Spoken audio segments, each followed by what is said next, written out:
In a sacred, beautiful place forbidden to humans, a society of divine beings with animal features lives peacefully. Under a great tree, a rabbit-eared musician plays a serene melody. These divine animals possess powers and beauty beyond human dreams, though some appear more intimidating than others. Among them, some are chosen by a powerful, glowing marble. Flash, a white-haired figure, is imbued with its radiant power.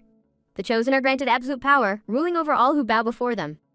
Through this power, a strict hierarchy was established among the divine animals. Lords and ladies rose to govern the 4 territories of the divine nation. The scene shifts to a peaceful forest under a starry night sky. And here, in this sacred place, a new glowing flower has bloomed. Beneath the full moon, a lone tree stands in a quiet clearing. At the base of a great tree, a newborn baby has been left alone. The abandoned baby, with bright blue eyes, awakens in the dark forest. She panics, realizing she's been born only to be heartlessly abandoned in the wilderness. She cries out in frustration, wishing they'd at least left her at someone's house. Wiggle! The baby tries to move, accepting her helpless newborn state. She recalls her previous life, where she was killed by an unknown fiend. A long time passed after her death, her spirit lingering like an orb. Just as the memories of her past life began to fade, she was reborn. Whoosh! She shivers, confirming her reincarnation into this cold reality. Hick! She sobs, certain she was abandoned at birth since no mother was there to greet her. Sniff! She despairs, feeling her new life is already worse than her last. Whimper! The unfairness of it all brings her to tears. Blah! The baby lets out a heart-wrenching wail into the night. Wah! Her new life is already ruined. Rustle! Jolt! A sudden sound startles her. Step! She freezes in terror, praying it isn't a beast or a ghost. Grr! Grr! She sees glowing red eyes in the dark and panics, realizing wild beasts are here. She wants to run, but is trapped in her powerless infant body. Growl. A massive beast looms over her as she desperately hopes for rescue. Leap. A streak of blue light suddenly flashes through the clearing. The baby stares in shock, wondering what just happened. A magnificent white tiger glowing with power emerges from the darkness. Roar. The baby is stunned as the massive tiger lets out a deafening roar. Shuffle. Whimper. The other wild beasts hesitate, then flee in terror. The great tiger now turns its attention toward the baby. The baby flinches as the tiger takes a deliberate step closer. The white tiger calmly stares down at the helpless infant. With tears in her eyes, the baby gazes up at the majestic creature. She recalls an old saying about facing a great danger. Even if a tiger drags you away, you can survive. Dash. The tiger snatches her up in its jaws. The saying concludes, you can survive as long as you keep your wits about you. Whoosh. Wobble. Dizzy and disoriented, she questions how she can possibly think clearly. She closes her eyes in despair, doubting she will survive this. Swoosh! As the tiger leaps, she realizes she has 2 choices, give up and die, or fight. Clench. She resolves to use every ounce of her meager strength. Whoosh! With a tiny cry, she throws a punch. The tiger stops mid-stride, utterly confused by the small thump on its snout. Tap. Tap. Tap. The baby pats its nose as the tiger stares, completely bewildered by her actions. The baby hatches a plan to combine tiny punches with a loud voice and lets out a mighty W-A-A-A-H. Pow! A surprisingly effective punch lands. Flinch! The giant white tiger recoils from the tiny fist. The baby celebrates their victory as the stunned, bleeding tiger looks on in disbelief. The tiger stands up confused, and the baby realizes they're on a cliff, both equally perplexed. Panic sets in as the baby realizes the gravity of their situation. Tipped over the edge, the baby falls, crying for help. The baby plummets into a dark abyss, surrounded by falling petals. A powerful, glowing foot lands, stopping the fall. Flash! A hand reaches out through the brilliant light to catch them. The baby's hand reaches up as they are suspended in a shower of light. float. The baby is gently caught and held securely. The rescuer is a man with white hair and tiger ears who holds the baby close. He looks down at the peacefully sleeping baby in his arms. He gently touches the baby's cheek, noticing a striking resemblance. A memory of a smiling woman surfaces as he gazes at the smiling baby, but he looks away sadly. He dismisses the thought as impossible and gives the baby a gentle hug. Leap! He springs into the moonlit sky, carrying the child away. He resolves that he will only keep the baby for a short while. The baby sleeps soundly in his arms amidst a cascade of white flowers. Now tucked safely into an ornate bed, the baby rests alone. The camera pans out, showing the tiny baby alone in a vast, opulent room. Waking up, the baby pouts, wondering if they're inside a tiger's belly before realizing with relief they're still alive. Beam! The baby is overjoyed to have survived. Jolt. A terrifying thought strikes. What if the tiger is just fattening them up to be eaten? Chills. The baby imagines the tiger saving them as a future snack and cries out in terror. The baby reasons that such a beautiful room is an unlikely place to keep prey. Nodding, the baby concludes that the tiger must not intend to kill them after all. Beam. The baby beams with relief at their new conclusion. Clench. The baby marvels at how soft and squishy their own tiny hands are. The baby's eyes widen as they overhear a conversation outside the door. A servant informs Lady Miho that he senses something from outside the eastern lands is in the room. Chills. The servant admits he doesn't know what's inside, being just a lowly servant. Squeeze! Lady Miho grabs the trembling servant's collar as he stammers her name. Miho the Absolute radiates power and coldly orders the servant to stand aside. Whoosh! She glares, daring the servant to get in her way. Whoosh! As the doors are forced open, she challenges the servant's loyalty to his master over her.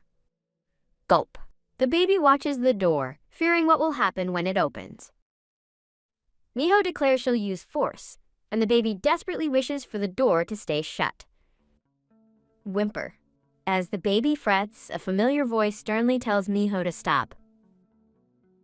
An order from the Absolute, Baekryong, tells them to open the door, then warns Miho to stay out of his territory. The baby realizes the tiger who saved them is named Baekryong. Miho retorts that all territories belong to the Absolute and feigns surprise at his interest. Snap! She accuses Baekryong of hiding a human, something he's known to have no interest in. With a fanged grin, Miho says his unusual behavior would naturally pique anyone's interest. Baekryong stares back at her, his expression grim and silent. He claims that he is getting old and has started to find interest in strange things. Glare. Miho makes it clear she is not pleased with him. She accuses him of destroying the Northern Territory, and his face hardens. The baby overhears the accusation, confusedly recalling the image of the injured tiger. Miho tells Baekryong that going up against him is irritating, even for her. Flail. Wiggle. The baby silently cheers for the tiger, while Miho outside threatens to break down the door. Do done. Baekryong tells Miho to stand aside as he will open it, and the baby panics, wondering why he'd give up. Baekryong opens the door, where Miho is waiting. Click. He warns Miho not to touch the supposedly unconscious baby, but she questions it as the baby debates feigning a faint. Shut. Clack. The baby keeps their eyes tightly closed as Miho gets closer. Clack. Reach. Miho extends her sharp-nailed hand toward the child. Swash. Miho's hand hovers just above the seemingly sleeping baby. Miho leans over the bed, inspecting the baby closely. Her hand with its long purple nails inches closer to the baby. Freeze. The baby lies perfectly still, eyes shut, as her fingers approach. Wah! Jolt. The baby suddenly starts crying, startling Miho. Wah! The baby is internally baffled, wondering why their body is crying on its own. Ah! Wah! Miho reacts in shock as the baby continues to cry, frustrated that being in a baby's body is so hard. Grit. Blah! Baekryong glares at the flustered Miho while the baby wails. Step. Miho frets anxiously over the crying baby as Baekryong approaches. Ah. He reaches out a gentle hand towards the crying child. Pat, he softly pats the baby's head, and their cries begin to subside. Blink. Stare. The baby quiets down under his touch and stares up at him. He gently pokes the baby's cheek, causing them to giggle. Baekryong watches over the now happy baby, his hand resting on their head. Lift. He slowly raises his hand from the baby's head. Pout. The baby is disappointed that he stopped, mentally calling him a stingy old tiger. Oh my. Miho looks on, surprised by the gentle interaction. Chuckle. She hides her smile behind her fan, amused by the scene. Glare. Miho asks if he's raising a human baby, which Baekryong dismisses as nonsense. Glint. Miho slyly teases that he seems to have a talent for babysitting. The baby lies in bed, listening intently and having a realization. Looking at the baby, Miho notes that the child strongly resembles her younger sister, Shiho. Wish. Baekryong quickly dismisses her speculation, claiming he found the baby abandoned in the central forest. Flail? HMPH. The baby is offended at being called abandoned, but internally concedes that it's true. Whoosh. Miho presses him, questioning why he'd save the child and if he was worried she would die. Ha. She grins mockingly at the thought of him being concerned for a human. Miho asks if he was worried about someone else, as Baekryong recalls a past concern. He admits he was, and now that the baby is awake, he intends to give her to the humans. Droop. The baby's face falls at the thought of being abandoned yet again. Glance. Miho glances at the baby, stating that a child who isn't a divine animal cannot survive in their nation. Swish. After a moment of silence from Baekryong, Miho leans in with a smile. Miho smiles warmly down at the baby in the bed. The baby looks at Miho, thinking she's not so bad after all.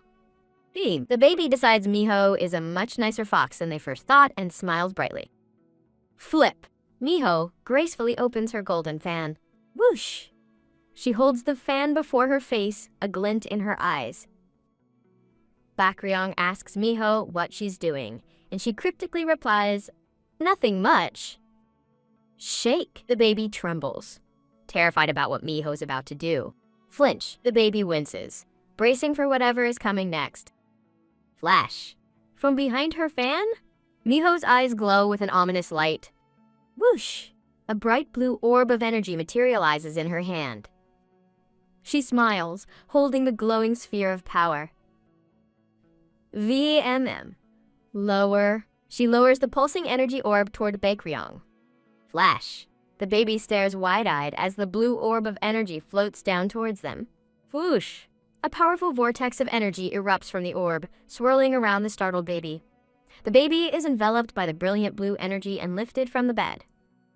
The powerful light condenses into a single point between the baby's hands. Sha. Surrounded by a rainbow aura, the baby floats serenely in the air. The baby realizes the power feels intangible as it forms a glowing seal around them. Chirp. A gentle sound echoes near the baby's ear. Chirp. The scene transitions to a peaceful, sunlit pavilion near a body of water. Trickle. Water laps gently at the foundation of the ornate building. The baby looks to the side with a calm, knowing expression. Trickle. Chirp. The tranquil sounds of the morning fill the air. Looking down at Baekryong, Miho coldly suggests he must have lived too long. She finishes her taunt by saying he must wish to die, enraging Baekryong. Tap. Miho smiles slyly, acknowledging that she understands why he is angry. She points out that, regardless of his feelings, the baby endured the marble's power, and most importantly, she notes with satisfaction the child did not die. Chuckle. She asks smugly if the baby's survival isn't all that matters. Baekryong glares back at her with an icy, furious expression. The baby is stunned, realizing with a jolt that they now possess the, quote, power of the marble. Looking at their own hands, they wonder if the new feeling inside them is that very power. Baekryong fumes at Miho, stating that a regular human would have died from her reckless test. Listening to them, the baby realizes Baekryong and Miho have come to a tense agreement that the end result is what's important. Miho clarifies that the baby now possesses one of the two marbles once held by someone else. She smiles warmly and holds the baby's tiny hand, making them giggle. Sigh. Baekryung looks on in exasperation, muttering that the situation is ridiculous. Blink. The baby finally understands. They have a marble inside them that belonged to someone named Shiho. A faint memory surfaces of a woman gently holding the glowing marble. The chapter title, The White Tiger's Daughter, is displayed. Miho explains to Baekryung that the marble had been the subject of much debate. She reveals it was decided that she would be the one to hand over its power. However, she was supposed to do it at the next council meeting, not here and now. Baekryung is shocked as Miho explains that now the other territories will sense the marble has settled and become upset. He angrily questions why she would give up the power of the absolute. Miho begins to explain the effects of the marble's immense power. A close-up shows the brilliant, radiating energy of the marble itself. She says that with the marble's power, even a human will give off the energy of a divine animal. This will allow the baby to live an eternal life in their land, disguised as one of them. Miho reveals a crucial fact. The marble belonged to Shiho, and now only Shiho herself can retrieve the power. Baekryung coldly orders Miho to take it back, threatening to throw the baby out, which horrifies them. The baby's fear quickly turns to glee, imagining that being thrown out means freedom. Miho warns him that if the other divine animals get their hands on the child, she will be in grave danger. A terrifying vision shows countless greedy hands reaching for the child. Shatter. Miho explains they would even try to split the baby's soul just to take the marble. Shake. Tremble. The baby's fantasy of freedom shatters as they plead for Baekryung not to throw them out. Putting on their cutest face, the baby silently promises to be good. They resolve not to die so soon, especially after already being abandoned once. The shock and stress become too much, and the baby passes out. A void. A tense silence hangs in the air as Baekryung and Miho stand at an impasse. The baby dreams fitfully, calling Baekryung a terrible tiger. Miho considers the situation and thoughtfully suggests that Baekryung raise the child as his own daughter.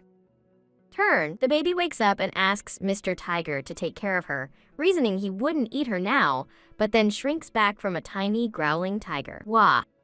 Miho turns away from a stone-faced Baekryung, vowing to announce that she has granted the marble's power. The baby wakes up and asks Mr. Tiger to take care of her, reasoning he wouldn't eat her now, but then shrinks back from a tiny, growling tiger. Wah. Miho turns away from a stone-faced Baekryung, vowing to announce that she has granted the marble's power. Miho declares to the world that the power has been given to the new daughter of Baekryung, ruler of the Eastern Territory. Baekryung gazes at the sleeping baby, his expression heavy with concern. He grimaces, muttering that the sly fox Miho gets craftier with each passing year. The baby lies awake in her bed, her wide blue eyes taking in her new reality. Chirp. Chirp. A new day begins in the sunlit pavilion. Outside the baby's room, a group of animal-eared maids gathers. A closer view shows the maids, one with distinctive long pink rabbit ears, waiting attentively. Smile. The rabbit-eared maid kindly asks who the baby is, only to be met with an immediate, unimpressed frown. The baby internally grumbles that absolutely anyone seems to be barging into her room without permission. Sulk. Now being held, the baby continues to pout with her arms crossed. The scene pans over the breathtakingly beautiful palace grounds and gardens. A maid comments on the beauty of Lord Baekryung's palace, but the baby defensively claims she isn't drooling, just marking her new territory. A montage shows the baby's new life, sleeping peacefully, being carried through the halls, and the palace glowing under the night sky. Twitch. As the baby lies awake, a nearby maid's ear twitches, sensing an overheard conversation. The maids continue their quiet discussion while one of them holds the observant baby. The baby realizes the marble has given her heightened senses, feeling its power radiating from her chest. More than her new powers, she thinks about something else that's been bothering her. Pout. She wonders if she's growing attached to Baekryung and misses him. feeling that her constant attendant, Yeono, isn't a replacement. The attendant, a gentle-looking maid with green hair, is introduced as Yeono as she holds the sleeping baby. Sulk. The baby's cheeks puff out in stubborn, angry pout.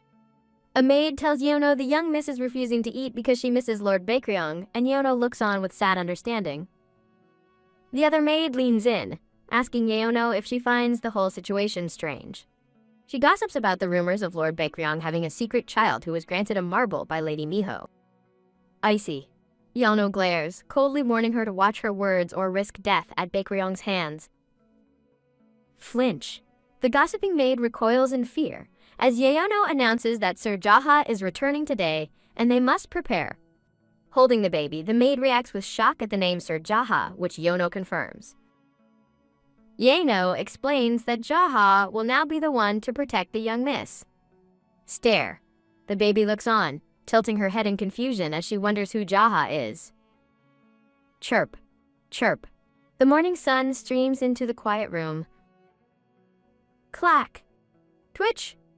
As the baby dozes, Yeono's ear twitches, and she announces Sir Jaha's arrival, telling the other maid to get ready. Drowsy and annoyed, the baby thinks, Jaha shmaha, just wanting more sleep. The baby looks towards the maids standing at the door, silently pleading for Yeono to help her go back to sleep. Flustered, the maids realize they need certain items and rush to prepare before Sir Jaha arrives. Slam. Huff. Pant. A man with cat ears bursts into the room, panting as he asks in disbelief if Lord Baekryong really has a child. Wah. He falls to his knees and wails, aghast that he didn't know about this. Sob. Sniffle. As he cries, one of the maids calmly passes him a handkerchief. Sniffle. A maid asks the distraught man if he needs another handkerchief, and he tearfully says yes. Frown. The baby watches the overly emotional display from her bed, looking completely unamused. Ooh. Lying in bed, the baby lets out a soft sigh, tired of the drama. Wah. Hick. The man ignores the baby entirely, crying that he just wants to see Baekryong because he misses him so much. Sob.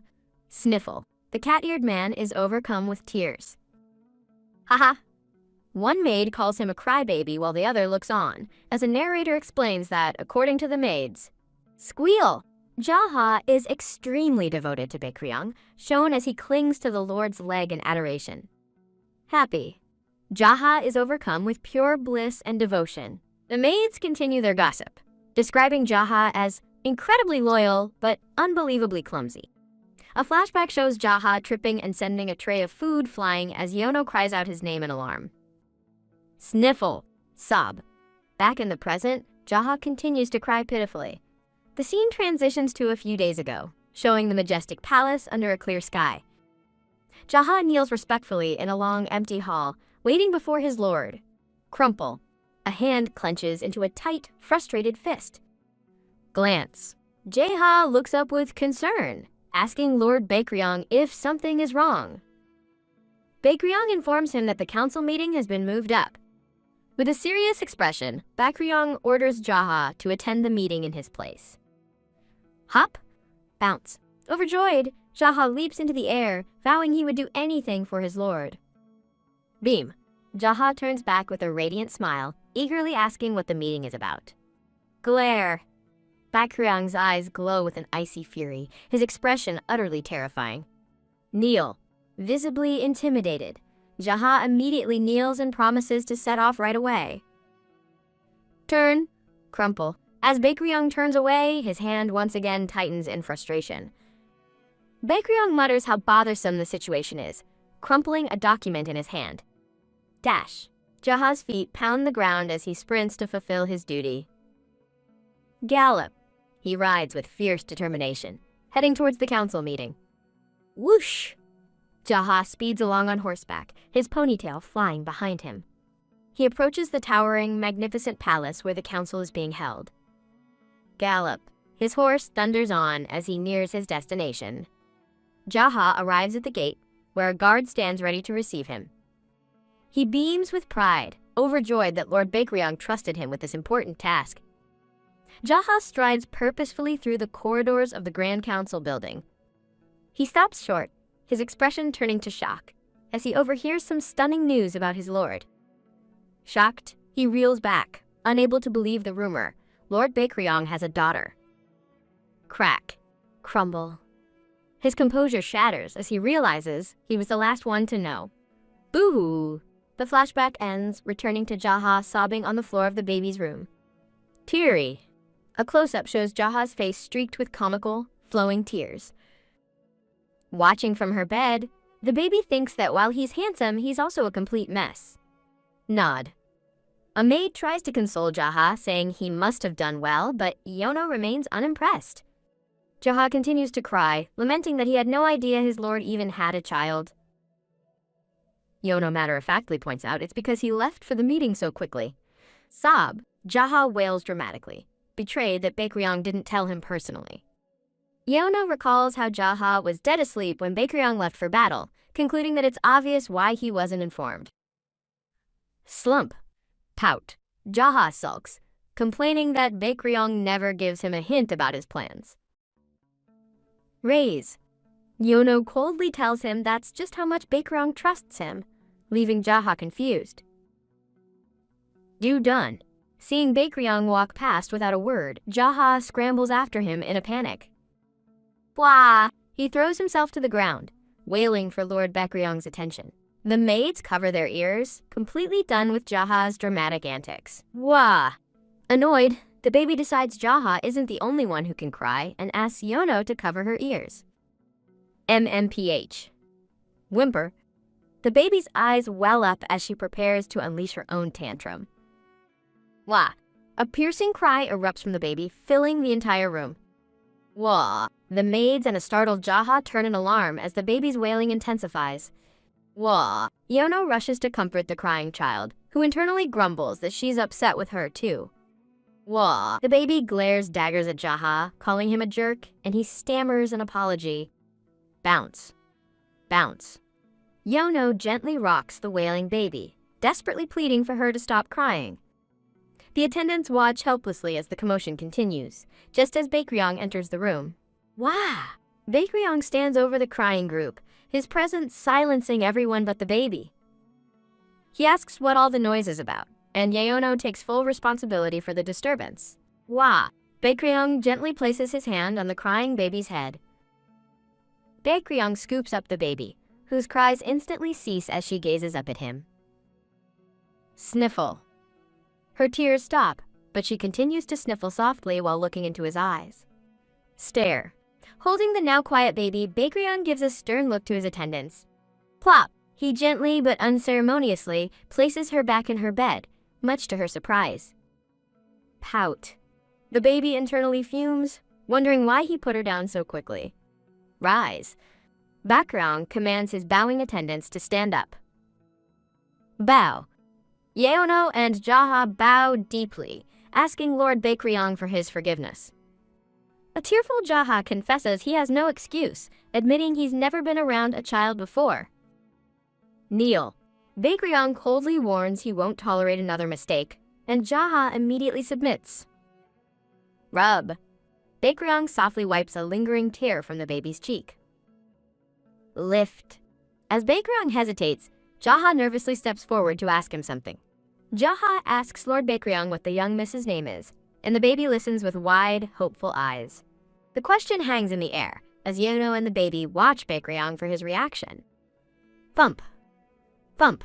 The baby's heart flutters with excitement at the thought of finally getting a name. Tilt. Baekryong feigns confusion, causing Jaha to look puzzled. With a soft smile, Baekryong formally announces that the child's name will be Ari. Ari whispers her new name to herself, her eyes shining with unshed tears. Beam! Overcome with pure joy, Ari breaks into the biggest, happiest smile. Tilt. Jaha remains confused by Baekryong's feigned ignorance. Baekryong repeats with a faint smile that the child's name will be Ari.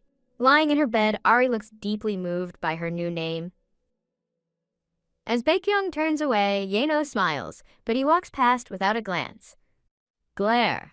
Ari internally scolds Baekryong for being a jerk and ignoring Yono's kind expression. Jaha calls out to Lord Baekryong, having just remembered something important. He informs Baekryong that he forgot to mention something earlier. Jaha reports that there will be another council meeting soon. Baekryong remarks that he expected it, as Jaha nervously prepares to deliver the rest of the news. Jaha announces that Lady Ari must attend the meeting, shocking the baby. What? Ari is utterly baffled, wondering why she would have to go. Baekryong asks when the meeting will be, and Jaha relays Lady Miho's conditions. A flashback shows a slyly smiling Miho seated on her throne. Miho declares the next council meeting will be held once the child can flip over and crawl. Frown. Baekryong grimaces, questioning what manipulative plan the old fox is hatching now. Bounce. Bounce. Yeono gently rocks Ari as a frustrated Jaha looks on helplessly. With a serious expression, Baekryong announces he has to leave. Pout.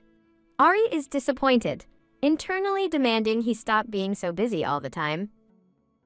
Baekryong pauses, wondering why he suddenly feels so sad and let down.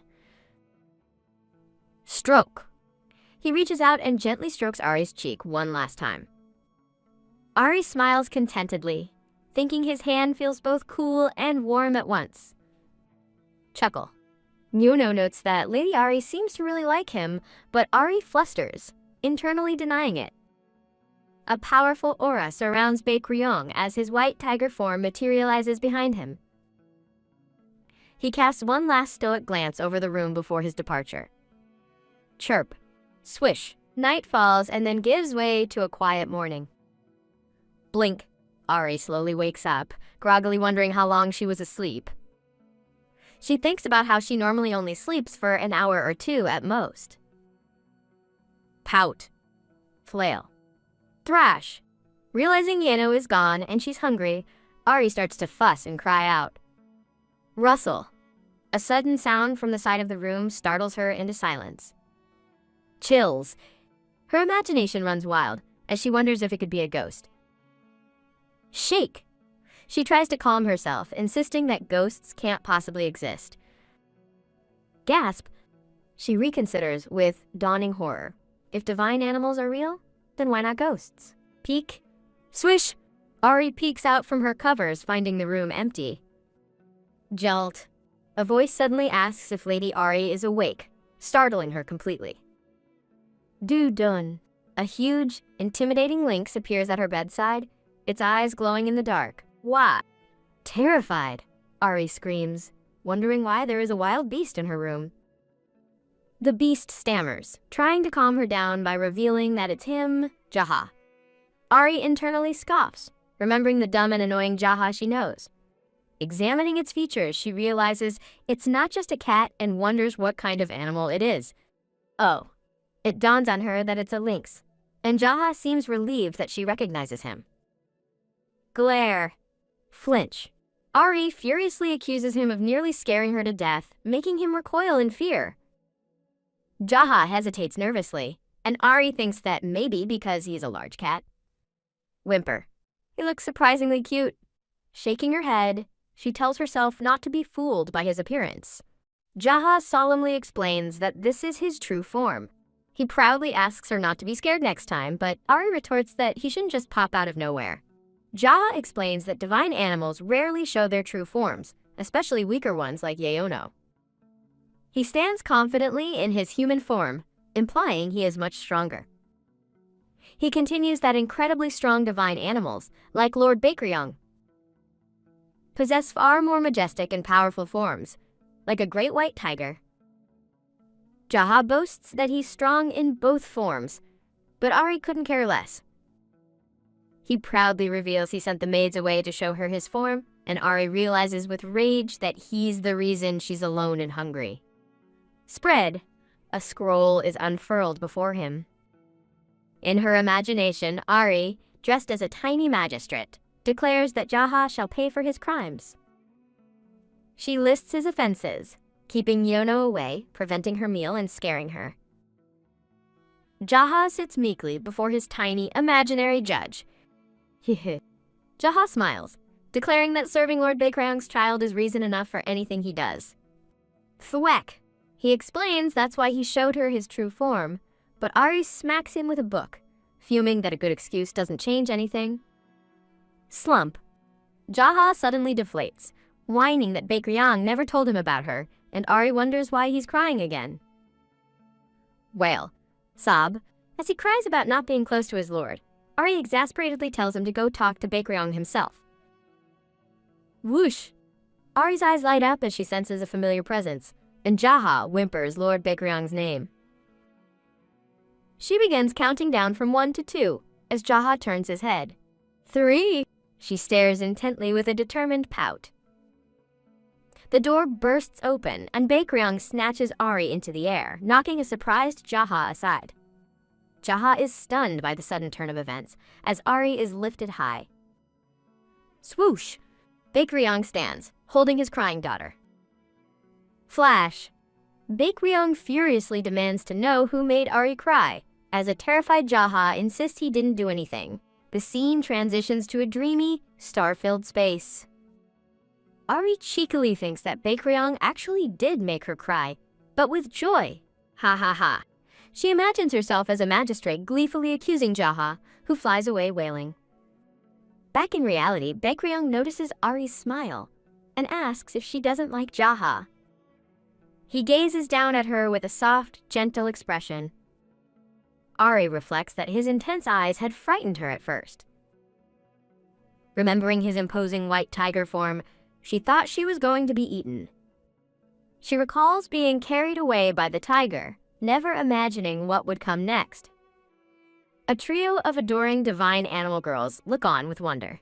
Cradled safely in Yeona's arms, Ari is surrounded by doting attendants. Wow. They call her the Princess of the Eastern Lands and coo over how adorable she is, much to her surprise. Ari notes that both Jaha and Yeono have been introducing her as Baekryong's secret daughter. Looking up at Baekryong, she realizes they all seem to truly believe it. But she knows she isn't a tiger, lacking the ears or tail to prove it. She wonders why everyone, including a smiling bunny girl and Yeono, is so convinced she's his daughter and so loyal to her. Pout. It's incredibly frustrating that she can't just talk and tell them the truth. Baekryong watches Ari, observing that her unconscious nightmares seem to have stopped now that she's awake.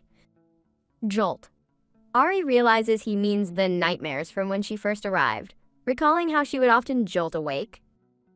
She remembers that each time she woke, a gentle hand would always be there to stroke her hair. The memory of that touch, both warm and cool at the same time, was the one thing that made her feel safe. As his hand touches her now, she looks up with wide eyes, a sudden realization dawning on her. It all clicks into place. The comforting hand that soothed her nightmares belonged to Baekryong all along. Now she understands why his touch always felt so strangely familiar. Holding her tiny hand, Baekryong dryly observes that she is still very small. Still? Ari fumes, internally screaming that of course she's small. She's a newborn. Swish. He abruptly pulls his hand away, breaking their brief moment of connection. Whoosh! A powerful energy suddenly envelops Baekryong as he looks down at her with intensity. Lying in her bed, a confused Ari looks up, wondering what he is doing now. Whoosh! As his energy flows into her, she realizes her hunger has completely vanished. She feels a radiant warmth inside, realizing she is now filled with Baekryong's powerful energy. Her mind flashes back to the great white tiger that first brought her here. She thinks about the food she's been given every day since her arrival, and realizes the milk she's been drinking must have also been a form of his energy. Baekryong looks down at her with a complicated gaze, telling her to grow up quickly so he can let her go. Slide. Clack. He turns and leaves without another word, sliding the door shut behind him. Ari lies frozen in her bed, his shocking parting words echoing in her mind. She recalls being dragged here by the powerful tiger and stews over his sudden desire to cast her aside. Instead, his goal is something else entirely, as she pictures her new friends waving goodbye. Her heart sinks as she wonders if he really just wants to abandon her. Her thoughts turn back to the chaotic, monstrous power she was torn away from. She remembers her true nature, a power so potent that it is sought after even by the divine animals. a power that is said to grant its wielder absolute authority. Clutching her blanket, the painful question returns. After all that, he wants her to leave? The room suddenly feels vast and empty, amplifying her crushing sense of loneliness. She knows she should feel relieved to eventually be set free, but somehow, the thought brings her no comfort. As a new day dawns, the idea of leaving brings her no peace at all. Days later, Ari is still pouting, and her attendants worry that she seems deeply unhappy about something. Yono and her companion are stumped, ruling out poor sleep since Ari naps soundly, knowing rest is important. Suck.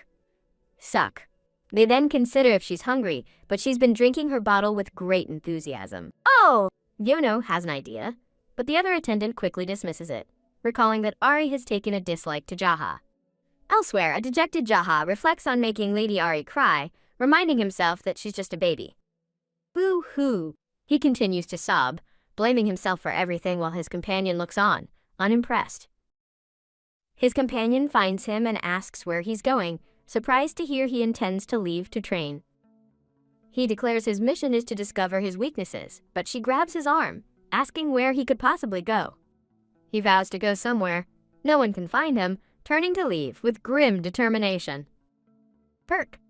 Ari overhears the attendants worrying about Jaha, but learns that Sir Aru seems to know his secret training spot. Scowl! Ari feels a brief pang of guilt for being harsh, but the memory of him scaring her quickly brings back her anger. The attendants remain baffled by her mood, and Ari internally admits she's just as confused by her own feelings. As she's gently held, Ari finally understands the answer. She's grown far too comfortable with her new life. Surrounded by her doting caretakers, she accepts that she hates the idea of ever having to leave. Slam! In her mind, she makes a firm decision, her tiny fist hitting the arm of a throne. Bikryong, she imagines herself declaring from her royal seat, announcing she refuses to move out. With a look of absolute sparkling determination, she vows to stay here forever. The sun shines brightly over the grand palace, her new home, and a place she won't give up. HMPH. Back in reality, her pout is no longer sad, but filled with a fiery and unshakable resolve. Shout! A determined maid, Yeno, encourages Lady Ari to try just a little harder as the baby squirms, attempting a physical feat. Ah. Ari fails with a huff, and Yono sighs in disappointment as Ari's hair twitches with frustration. Glare. Excuse me. Ari internally fumes, demanding praise for doing better than the day before. Despite Yeono's sweet smile, Ari decides she doesn't really like the new maid's attitude. Lying in bed, Ari's thoughts drift to Baekryong. The scene transitions, showing the grand palace under a calm sky. Breeze. As Ari sleeps peacefully, Yono watches over her. Ugh. A familiar, annoying voice wakes Ari from her slumber, and she groggily wonders if it's Jaha. Slide. A new figure enters the room, and Yono greets him as Sir Aru. Ari wonders who Aru is, realizing he's the divine animal sent to fetch a struggling Jaha. Aru praises Yono for her hard work, and she happily returns the compliment. Halt! As Aru drags a protesting Jaha into the room, Ari watches with wide eyes, trying to intervene. Fume. Jaha seethes, furious at being humiliated in front of Lady Ari, while Aru looks on unimpressed. Ari lies in her bed, annoyed by all the noise. Aru scolds Jaha for being loud, while Ari feigns sleep, feeling sorry that poor Yono has to endure the yelling. Aru notes that Jaha gets to wander freely, but Jaha snaps back that it's his job. Aru suggests Jaha request patrol duty, and Yono wishes her duty was to protect Ari, telling Aru he'd be good at it. Spring. Jaha leaps between them, furiously declaring that protecting Ari is his job, and warning Aru not to steal his role. Sulk. Jaha sulks, accusing Yeono of being mean, while Aru retorts that he shouldn't have been goofing off. Pout. Jaha insists he wasn't slacking, claiming he was just about to finish his training. Aru orders Jaha to stay at the palace, and Jaha eagerly agrees, vowing to stick close to Ari from now on. Lift. Ari is horrified by the news, wondering if this is a nightmare. as Aru gently lifts her from the bed. Aru holds Ari, gazing at her with a serious expression. His expression softens, revealing a hint of sadness in his eyes. Ari notices how handsome Aru is up close, just as he apologizes for taking so long to see her. HMPH. Ari turns away, refusing to forgive him, since he's the reason Jaha is now stuck to her side. Aru looks concerned by Ari's unhappiness, but Yeono reassures him.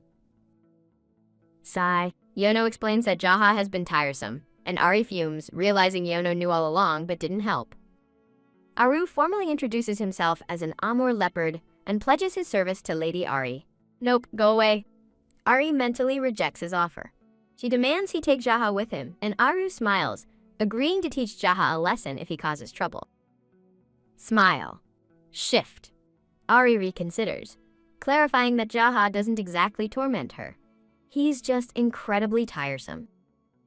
Aru marvels that she understands him so well, attributing it to her being Baekryong's daughter, but Yeono brushes it off. Yeono comments on how quickly Lady Ari catches on. Ari realizes they believe she's just a baby, interpreting their tone and attitude. Oh. She mentally agrees with Yeono's assessment before her eyes widen in sudden recognition. A familiar, powerful energy suddenly washes over the palace. Rattle. As Aru holds her, the door slides open to reveal an imposing figure. Baekryong stands in the doorway, his presence commanding the room. Baekryong acknowledges Aru's return, and Aru apologizes for not reporting to him first. Slump. Aru explains that his first priority was dragging Jaha back to Lady Ari. Flinch. At the mention of his name, Jaha recoils under Baekryong's cold gaze. Baekryong furiously asks Jaha if he forgot his duty or deliberately disobeyed his orders.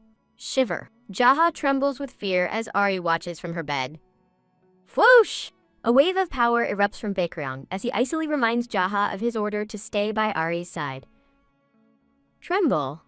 Jaha is frozen in terror under Baekryong's intense, glaring pressure. Sha. Having made his point, Baekryong turns to leave.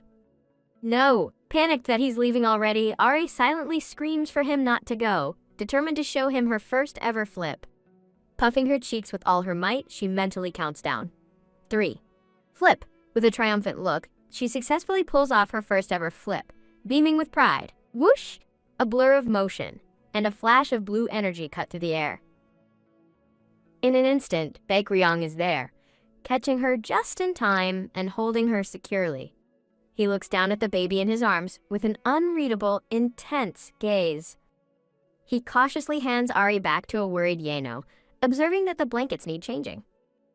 Yeono checks on her, but Ari is unconcerned with her fall, focused on something else. Pout. She's annoyed that no one is congratulating her until a gentle hand strokes her hair. Good job, Lady Ari. Ari beams with joy, feeling that Yeono is the only one who truly gets her. As Baekryong walks away, Ari fumes that he should be complimenting her too. Wah! She throws a little tantrum, but grudgingly decides to forgive him, since he did save her. Elsewhere, Baekryong instructs Aru to stay at the palace, but Aru is confused, stating his patrol isn't finished. Chills. Baekryong's cold glare is all it takes for Aru to nervously agree to his lord's command. Slide. Clack. Aru quickly excuses himself, sliding the door shut as he leaves the room. Outside, Aru tells a concerned Yeono that it appears pests have entered the palace, targeting Lady Ari. Yeono is horrified, now understanding why Baekryong was so angry with Jaha for abandoning his post. Slump. Aru realizes with a heavy heart that Lord Baekryong has been fighting off these intruders alone. His expression hardens as he concludes that these pests are asking to be exterminated. Clack. He peeks back into the room for a moment before the door quietly closes. Droop. Yeono welcomes Jaha back, but he looks utterly dejected as he gazes at Lady Ari. Seeing Jaha's gloom, Yeono decides to cheer him up, forcing him to watch as Ari attempts another feat. Success. As Ari flips over again, Jaha instinctively reaches out and catches her. Phew. He sighs in relief, marveling at the rare sight of her sleeping peacefully in his arm. Smile. Ari inwardly asks Jaha if he liked her flip, and he can't help but smile back. Beam. Stunned and deeply touched, Jaha realizes she performed her new trick just for him. Tap.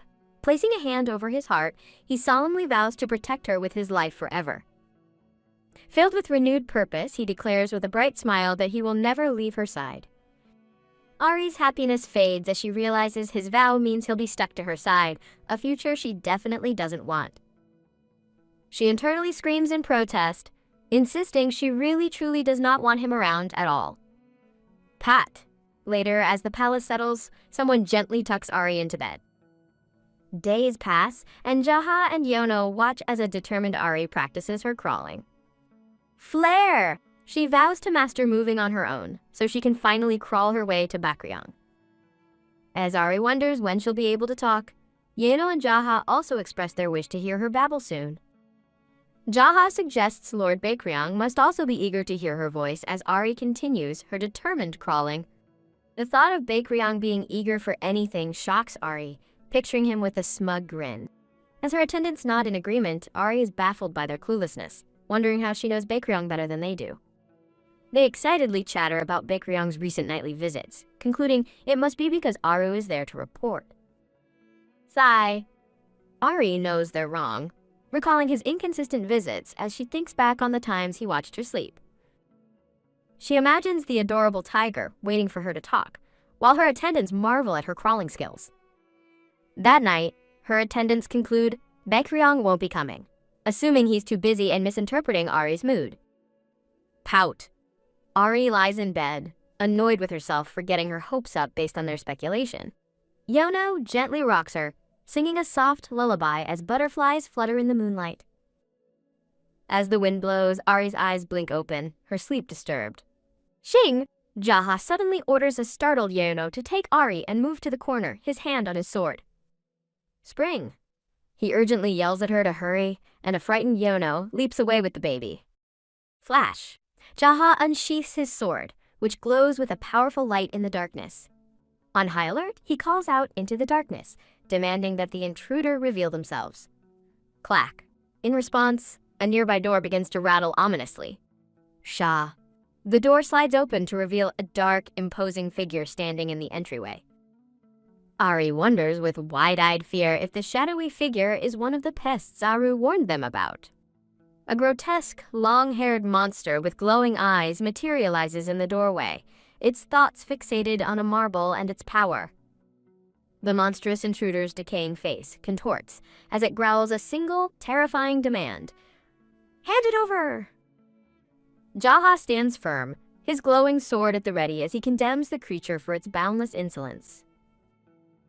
He leaps forward, blade flashing, and denounces the intruder as a lowly creature far beneath a divine animal. Jaha offers the intruder a final chance to leave with its life, while a frightened Yono clutches Ari tightly. Grit! Ignoring the warning, the monster snarls and lunges forward, its mind consumed by the demand for the marble. Jaha coldly remarks that the creature doesn't understand, glancing back at Ari and concluding that its kind are all the same.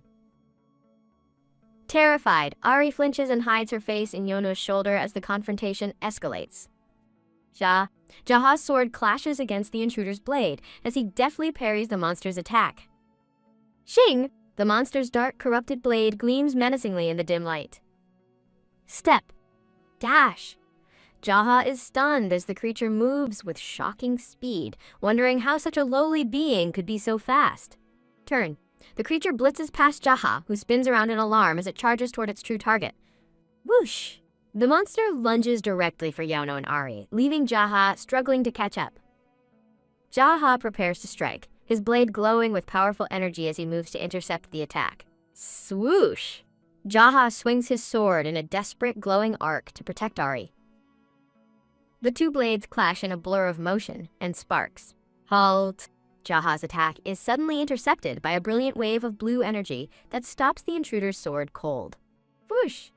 The creature's blade is thrown back by the powerful force, its hand recoiling from the impact. Shah! A blinding, pure light erupts, filling the entire room with its power. Bakryang stands revealed, his expression radiating cold, silent fury at the intruder. Jaha bows and reports to Lord Baekryong that someone has broken the sacred ban. Baekryong calmly reasons that if the ban were broken, Lady Miho would surely have been angered. He explains that some intruders can't be detected, shocking Jaha with the suggestion it could be one of the Lords of the Four-Lands. Baekryong turns his attention to Yeono, asking after Ari, who confirms the princess is unharmed. As Baekryong holds her, Ari notices his unhappy expression and feels a pang of concern. Determined to cheer him up, she recalls her attendant saying he was eager to hear her voice and decides to try. Bah. There you.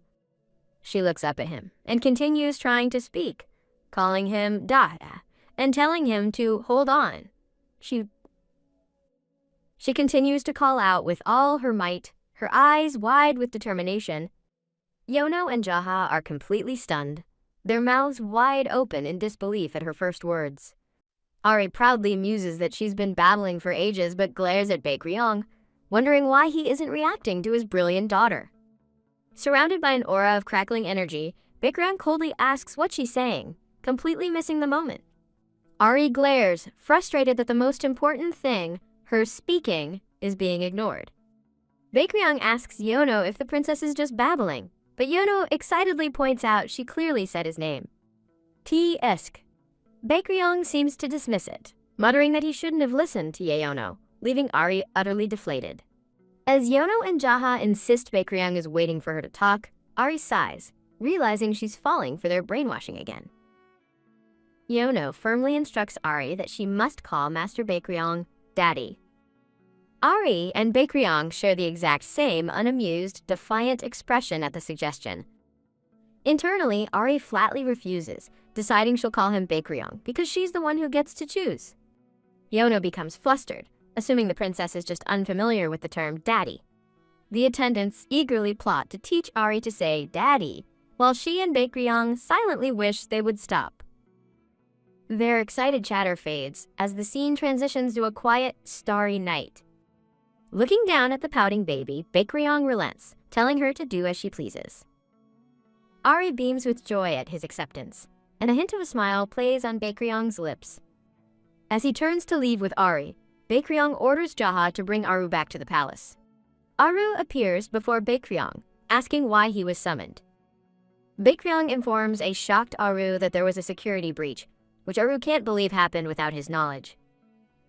He explains that the intruder was someone powerful enough to go unnoticed, which is why Aru wasn't alerted. Aru bows his head and apologizes to Baekryong for the security failure. Baekryong informs his attendants that Miho is already investigating and a meeting has been called. Aru reasons that an investigation is expected since Miho met the necessary conditions. Ari internally dreads the meeting, already exhausted by Yeono singing, as Yeono asks when it will be. Baekryong pauses for a moment, recalling the details with a serious expression. He looks down and announces that the meeting is tomorrow. His three attendants stare back with blank, confused expressions, processing the sudden news. They all gasp in unison, shocked by the abruptness of the meeting. Ari shares their bewilderment, completely thrown by the sudden schedule. The attendants panic, protesting that tomorrow is too soon, especially with potential intruders still in the palace. Jaha firmly objects, stating that Baekryong cannot leave the palace to attend the meeting. Ari joins the protest, internally agreeing that she isn't ready and raising a sign in silent solidarity with her attendants. Baekryong calmly declares that either Aru or Jaha must remain behind to guard the palace. Jaha immediately volunteers to stay, but Aru challenges him, reminding him of his past cowardice and boasting of her superior strength. As their bickering escalates into insults, Baekryong coolly suggests they let the princess choose who stays. Jaha and Aru instantly compose themselves, striking charming poses to win Ari's favor. Both guards plead with Ari to choose them, beckoning her to come to their side. With a knowing look, Ari internally declares that her decision was made the moment she was born. She begins to crawl forward, leaving Jaha and Aru in suspense as they watch her every move. Internally, Ari apologizes to Jaha, explaining that her choice is simply a matter of instinct. She crawls right past her two shocked guards, leaving them to stare in disbelief. Jaha seems to realize her intention, muttering that her choice is going to cause a stir. Resigned, Ari decides there's no other way as she determinedly crawls towards her real choice. With wide eyes, she crawls right up to Baekryong and grabs onto his leg. The princess's choice is Aru. The pink-haired guard looks utterly shocked as she's chosen. Ari beams with satisfaction, happy with her decision, as Aru celebrates her victory. Aru smugly apologizes to a dejected Jaha, while Yeono comforts him, noting it's good for them to be apart. The scene transitions, showing a soft blue sky as the next day begins. Aru and Yeono arrive outside the Grand Palace, where the meeting will take place. Aru asks if it's Yeono's first meeting, and reassures her it's just a boring affair for the landowners. As they walk, Baekryong asks Yeono about her knowledge of geography, and she admits she's never been to the east. Aru dismisses her concern and lets out a sharp, clear whistle. The sound echoes through the air, summoning their transport. A majestic winged horse appears in the sky, leaving Ari utterly amazed at the sight. The blue Pegasus lands gracefully as Ari wonders about horses that fly. Aru announces that she'll ride the blue horse, shocking Ari with her confidence. Declaring she'll take the lead, Aru tells Yeono to follow, who hopes Baekryong will keep up. Yeono is seated on the Pegasus, holding Ari tightly in a sling. She smiles, reassuring a nervous Ari that the winged horse is a gentle creature. Aru explains that while the blue horse is a low-level creature, it's reliable, and Ari finds it surprisingly cute. Ari cheers for her new favorite, the blue horse, who seems to neigh in response. With a powerful beat of its wings, the Pegasus takes flight, carrying Yeono and Ari into the sky. As they soar, Ari grows concerned, wondering if the gathering of landowners is a trap for those with beads. She glances back and is relieved to see Baekryong following closely behind on his own winged steed. With Baekryong's determined expression in view, Ari realizes he won't let her go alone. She clutches her blanket, reassuring herself that everything will be okay since it's only a meeting. The two Pegasi soar gracefully through the cloud-filled sky. They approach their destination, a sprawling, magnificent palace surrounded by lush greenery. The story credits roll, marking the end of the chapter. The scene abruptly shifts to an announcement for a mini-athletics championship to test idol qualities. A host announces a competition for trainees based on intelligence, virtue, and body, promising a small reward. He explains the first game, a test of quick thinking and reaction, is hidden under a green cloth. The cloth is whipped away to reveal a toy hammer and bell, as the host exclaims it's hammer game time. The rules are explained. The winner of rock, paper, scissors attacks with the hammer while the loser defends with a pot. The first contestants, trainees Do Seohan and Lee Junyuk, are called to the stage. Seohan is instantly flustered, wondering why he has to be pitted against Junyuk, and tries to calm his nerves. He realizes the production team knows their team's teamwork is a mess, a fact highlighted in a tense flashback. He concludes that the producers are exploiting his and Junyuk's rivalry for broadcast drama. Resigned to being used for ratings, both Seohan and Junyuk sigh in unison. Two onlookers wonder if this game will help the rivals make up, though they doubt it. The host asks for final words, as Seohan and Junyuk face off with tense silence. Junyuk taunts Seohan, calling him a cicada and telling him to make way for the real deal, thrilling the crowd. Seohan retorts that his 13 years of preparation outmatch Junyuk's 5, earning a roar of approval from the audience. Junyuk smirks, amused by Seohan's comeback and wondering where he came up with 13 years. The onlookers worry that Junyuk might get too rough, imagining him knocking Seohan out as the game is set to begin.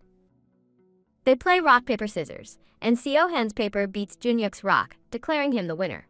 Seohan realizes with dismay that his own reaction speed is no match for his opponent's. In a flash of motion, Seohan swings the toy hammer with all his might. Bang! The hammer connects solidly with the pot on Junyuk's head, who looks utterly stunned by the impact. The onlookers cheer wildly for Seohan, shocked that the hit made a loud bang instead of a squeak.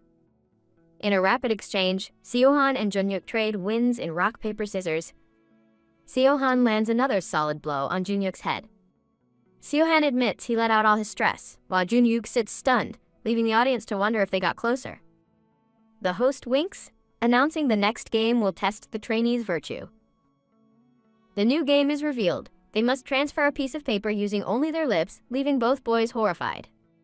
After an unexpectedly romantic moment, the host declares the virtue test complete and moves on to the final challenge, the body. The final competition is wrestling, set on a mat in the gym to test their stamina for space travel. The first contestant is introduced, the muscular blue-haired Jin Se-yoon. His opponent is David, whose powerful physique shocks everyone, who wonder if he's really an idol trainee. The onlookers note that both Se-yoon and David are impressively muscular as the two wrestlers face off. With a sharp blow of the whistle, the referee starts the wrestling match. The crowd shouts encouragement as the two powerful trainees grapple intensely on the mat. David swiftly trips his opponent, leaving a confused Se-yoon falling. In a blur of motion, David slams Jin Se-yoon onto the mat, ending the match instantly. The onlookers are shocked into silence, with one wondering how few seconds the match actually took. Jin Se-yoon celebrates his flash victory with a peace sign, as the host announces Do Seohan is up next. Se-han freezes in disbelief, hearing his opponent is Ian and hoping it's not who he thinks it is. A memory surfaces of a blonde boy, with the rumor that they were both chased out at the same time. The scene abruptly shifts back to the main story as Bakryong glares, declaring that Ari is his child. Miho, another lady, and Yeono react with shock to Bakryong's declaration. Yeono gasps. Whoosh! The scene returns to the meeting hall, where Bakryong's group has arrived. Grin. A wolf-like lord with greenish hair smirks, taunting that the baby chick has no retort. Shout. A winged woman named Barang accuses the wolf lord of being a traitor, but he calmly denies being against Bakryong. Bakryong apologizes for Barang's chirping, comparing her to a sparrow, which makes her fume with anger. Bakryong ignores the squabble and turns his attention to Miho, who is seated at the head of the table. Miho asks Bakryong if he has something to say, then challenges him about the ban on dark swords. Bakryong clarifies that he specifically took away the divine power that the dark swords rely on. Miho leans in, asking intently if Bakryong actually saw a dark spirit using a dark sword. Bakryong gravely confirms that he saw it, and was the only one to notice an intruder in his palace. Glare. Miho's expression hardens as she grips her fan, processing the grave implications of his words. Bakryong's eye reflects a terrible realization. A dark sword's power must have been granted by someone.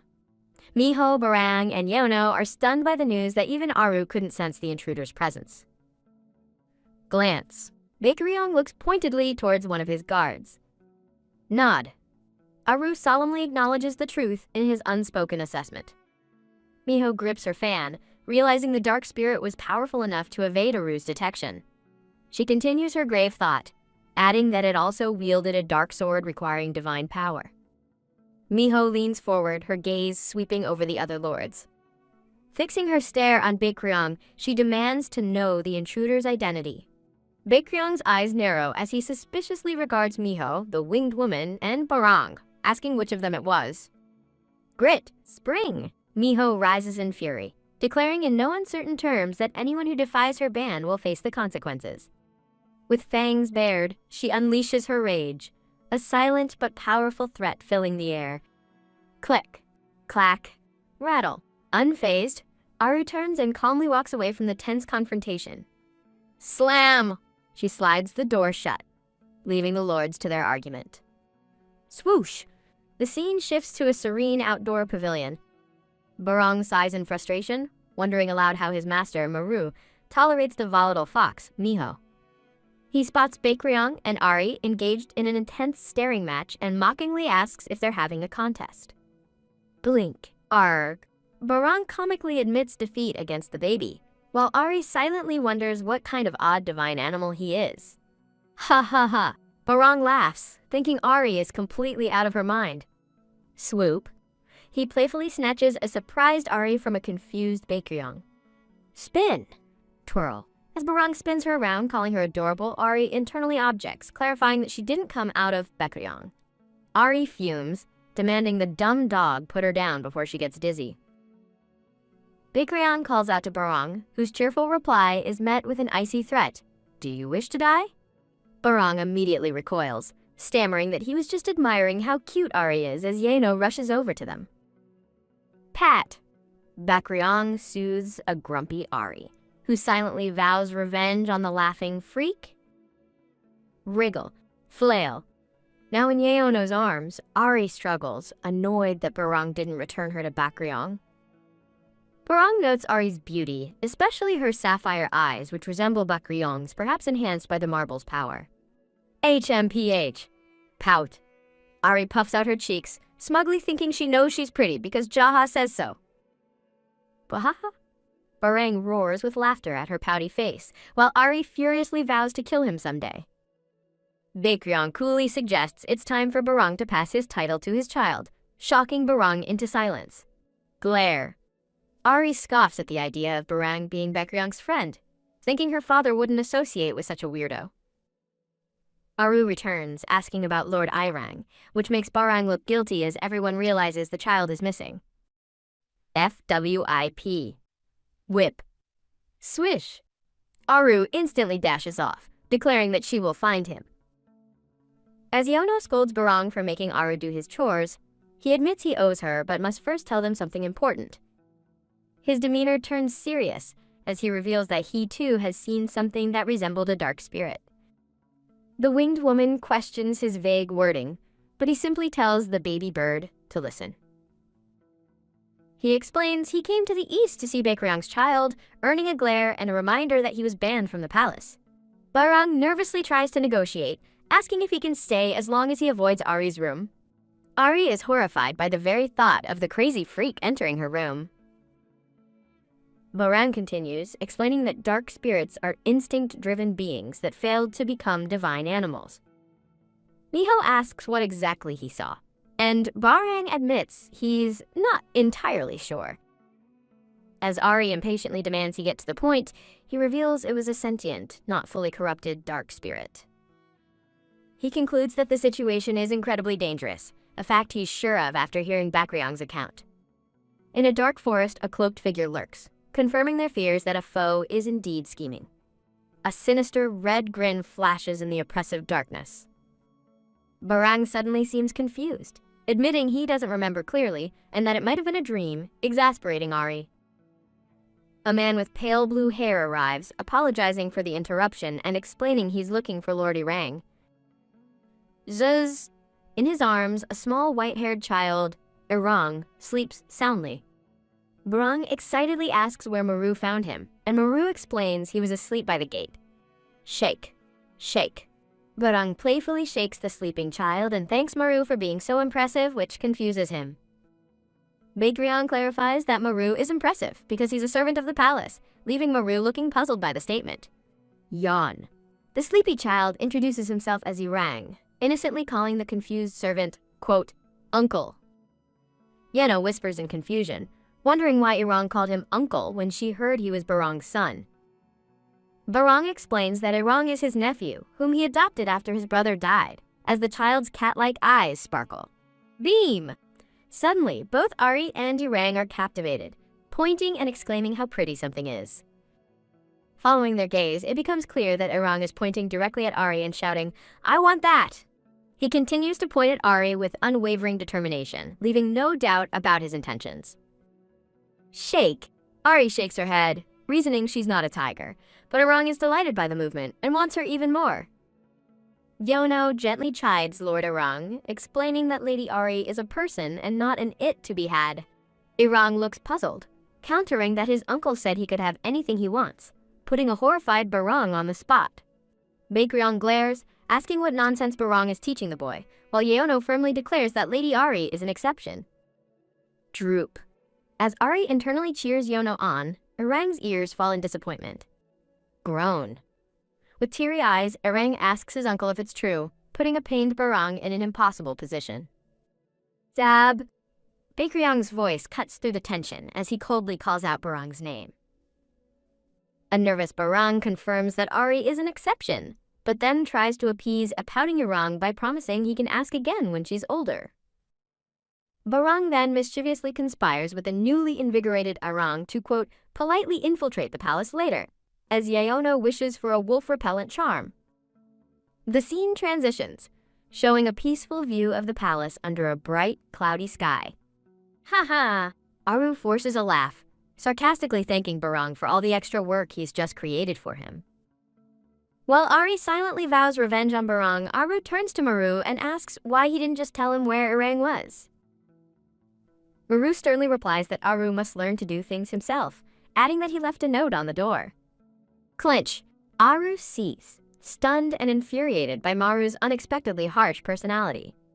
Maru simply shrugs as a winged lord warns he'll be backstabbed for his attitude, which he pointedly ignores. Maru recalls that he missed his chance to make an announcement during the earlier chaos.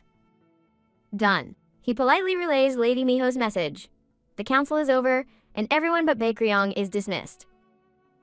As Miho rises, the various lords and their attendants begin to file out of the hall. Leaving the hall, Barang expresses pity for the winged Phoenix Lady, noting the immense pressure she faced. He adds that the expectations were so immense that her predecessor was immediately replaced to make way for her. Maru walks on, thinking to himself that the southern lands brought their current chaos upon themselves. Sulk, wahaha. Barong reverts to teasing a pouting Ari, laughing hysterically at how cute she is. Sparkle. With a fanged, gleaming smile, Barong invites Ari to come with him to the western lands. Ari gives him a deadpan stare, her unimpressed expression clearly asking if he thinks she's crazy. Poe! In a shocking display, Ari spits directly at Barong. The entire room seems to freeze as everyone processes Ari's very direct and messy rejection. Arg! Stunned Barong shouts, accusing her of spitting on purpose, but he is told that she is just a baby. Beam. Yono, however, is beaming with pride, clearly delighted with Ari's feisty response. Barong nervously hopes he hasn't made an enemy, but Ari's cold stare is followed by her mouth opening wide. Freeze. Ari unleashes her first words with shocking clarity, yelling, "Duwam dog," and stunning Barong into silence. While a shocked Yono and Aru look on, Ari matter-of-factly states that she's just pointing out the truth. For emphasis, she yells, "Duwam dog!" Again, the insult hitting Barong like a physical blow. Gah! Stab. Me? He stammers in disbelief, only to be hit with a third piercing, "Duwam dog." URK. Barong complains to Baekryong, who ignores the insult and remarks with interest that this is a first for Ari. Baekryong explains it's the first time she's spoken continuously, but a distraught Barong insists that's not the point. Overjoyed, Yono and Aru praise Ari's clear pronunciation and are incredibly proud of her. Flash. Ari has a stunning realization, as the system window confirms input complete. Insulting the dumb dog earns her praise. Delighted by the positive reinforcement, Ari repeats, "Duwam dog!" to more cheers, as a furious Barong begs them to stop. The final blow comes when Orang innocently turns to his uncle and asks, "Are you a dumb dog?" Grab! Declaring he refuses to stay any longer, Barong scoops up Irang and beats a hasty retreat. Dash. As they flee, Ari watches with a triumphant smirk, reveling in the success of her perfect plan. The winged woman approaches Baekryong with a serene smile and announces that she will take her leave as well. She expresses a desire to visit and get to know Ari better, but Ari recoils in her arms, thinking, That snake? Flare. Ari glares, convinced the woman has ulterior motives, while Baekryong turns to face her. The woman declines the visit, then pointedly asks if Ari is uncomfortable, causing the baby to flinch in panic. The woman smiles, vowing to visit again soon and hoping to win Ari's affection. Bow. As the woman departs, Ari furiously wishes she'd never return, thinking she'd rather deal with Jaha. Stare. Ari nervously wonders why Baekryong is staring at her so intently, silently begging him to speak. Rise. When Aru asks if he's okay, Baekryong stands and evasively replies that it's nothing. Ari watches him go, thinking his non-answer is completely unsatisfying. She struggles in Yono's arms, managing to call out a garbled version of Baekryong's name. Frustrated, she wonders why she can say dumb dog perfectly. I'm having trouble pronouncing that word. Let me try again. Ryong. Would you like me to try pronouncing that again? Baekryong turns back with a proud smile, complimenting her on her improved pronunciation. He looks incredibly pleased with himself, reiterating how much her speech has improved. Turn. With a final, smug glance, he walks away, leaving his attendants behind. Maru coolly instructs them to follow Baekryung, but a confused Aru asks where they're going. Glare. Maru explains they're going to Lady Miho, who is shown waiting with an intense and unhappy expression. Stare. Aru nervously asks Maru if their presence is also required. Sigh. Maru coldly tells him not to make him repeat himself, while Ari marvels at how talkative he's suddenly become. Grumble. Aru reluctantly agrees, and Maru directs them toward the room where Miho is waiting. Point. Maru gestures pointedly to get their full attention. He gravely warns them not to make eye contact with Lady Miho, explaining she is in a foul mood. Ari giggles to herself, deciding that the cute leopard is actually kind despite his mean words. The scene transitions to a snowy, quiet view of the palace. They arrive outside a grand room, where two attendants stand guard. Slide? Aru bursts in, declaring the situation unacceptable, only to find Miho already confronting Baekryung. Miho furiously asks if he realizes what it was like for her to strip the other divine animals of their powers. Bam! She slams her fist on the table in a fit of rage. Glare? With fangs bared, she demands to know why he didn't discuss this with her privately. She reminds him that they both know the culprit must be one of the three lords who just left. Sigh. Baekryung calmly reminds her that she was just as enraged as he was during the past incident. So enraged, in fact, that she mercilessly hunted down and killed the northern divine animals who were involved. Sigh. He grimly concludes that such extreme measures are the only way to stop them. A heavy silence falls between them as they contemplate their harsh reality. Nearby, Yeono, Aru, and a wide-eyed Ari watch the somber exchange. Miho's gaze softens as she looks at Ari, realizing his actions were for her protection and admitting his decision was wise. Rise. Miho stands, hoping his public display has truly served as a sufficient warning to their enemies. She believes it will keep them quiet until Ari is older, as she and her attendants begin to depart. Approach. Miho turns to a nervous Yono and asks if she can hold Ari. Lean. Yono nervously hands the baby over, and Miho gently takes her. Cradling Ari, Miho softly comments that she's looking more and more like someone named Shiho. She looks down at the child with a gentle, almost nostalgic smile. Ari wonders who this Shiho is and why everyone keeps making the comparison. As Baekryung watches from his seat, Miho tells him she understands his unspoken thoughts. A warm light surrounds Miho as she smiles, happy that Ari is no longer crying in her arms. She hands a flailing Ari back to Baekryung, remarking that she should come visit his palace sometime. Sulk. Ari fumes, wondering why their home is suddenly a popular hangout for dogs, foxes, and snakes. Rise. Holding Ari, Baekryung bluntly tells Miho he would rather she didn't visit. He turns and walks away, leaving her standing alone among the flowers. Yell. Suddenly, a commotion is heard from outside as someone shouts to be let go. Thwack. A frantic Jaha tries to push past his attendants, who desperately try to restrain him from leaving. Stagger.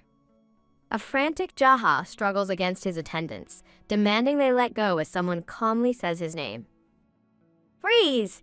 Jaha stops dead in his tracks upon seeing Lord Baekryung, whose appearance prompts his attendants to release him. Dash! Jaha sprints forward, crying out for Lady Ari, who lets out an exasperated sigh at his dramatic entrance. Shout! Jaha furiously demands to know if it's true that Lord Barang tried to abduct Ari. His attendants confirm the tale, recounting how Barang snatched the adorable Ari right off of Lord Baekryung's lap. As the story continues with Barang spinning Ari around, a jealous Jaha exclaims he hasn't even done that yet, while Ari silently scoffs that he never will. Later, Jaha sneaks toward a sleeping Ari, but she instinctively flinches with a glare, making him recoil in fear. Droop. Jaha's ears fall in dejection as he watches the seemingly unapproachable baby sleep. Now awake, Ari dismisses Jaha as a mere kitty, just as an attendant excitedly prepares to share what Ari said to Lord Barang. FWIP.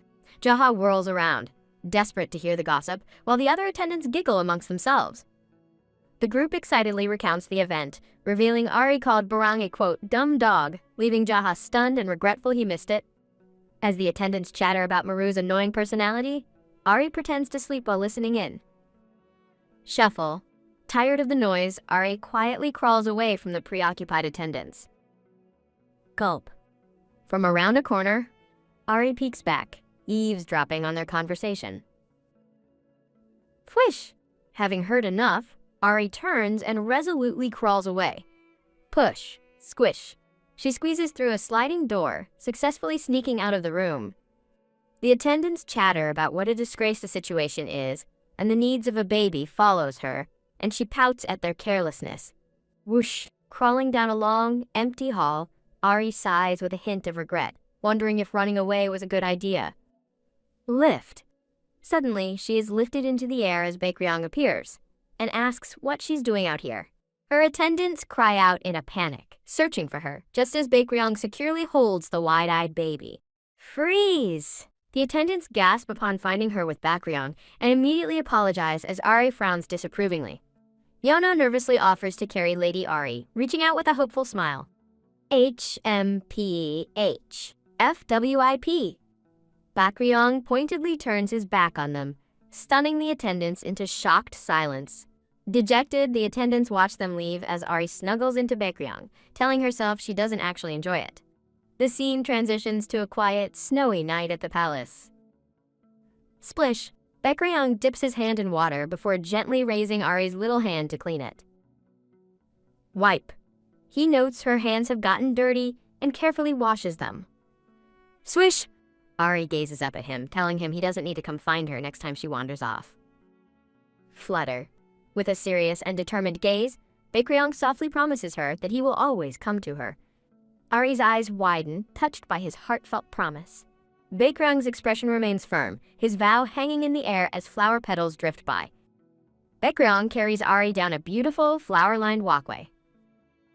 Ari realizes with a start that he has brought her to his personal room. He settles at his desk, holding Ari gently as he prepares to work on his scrolls. Blink! Blink! Held in Baekryong's comforting arms, Ari finds her eyes growing heavy as he watches her drift off. Time passes, the scene shifting to a tranquil view of the moon through the trees. The chapter concludes with the title card, The White Tiger's Daughter. Chirp, chirp!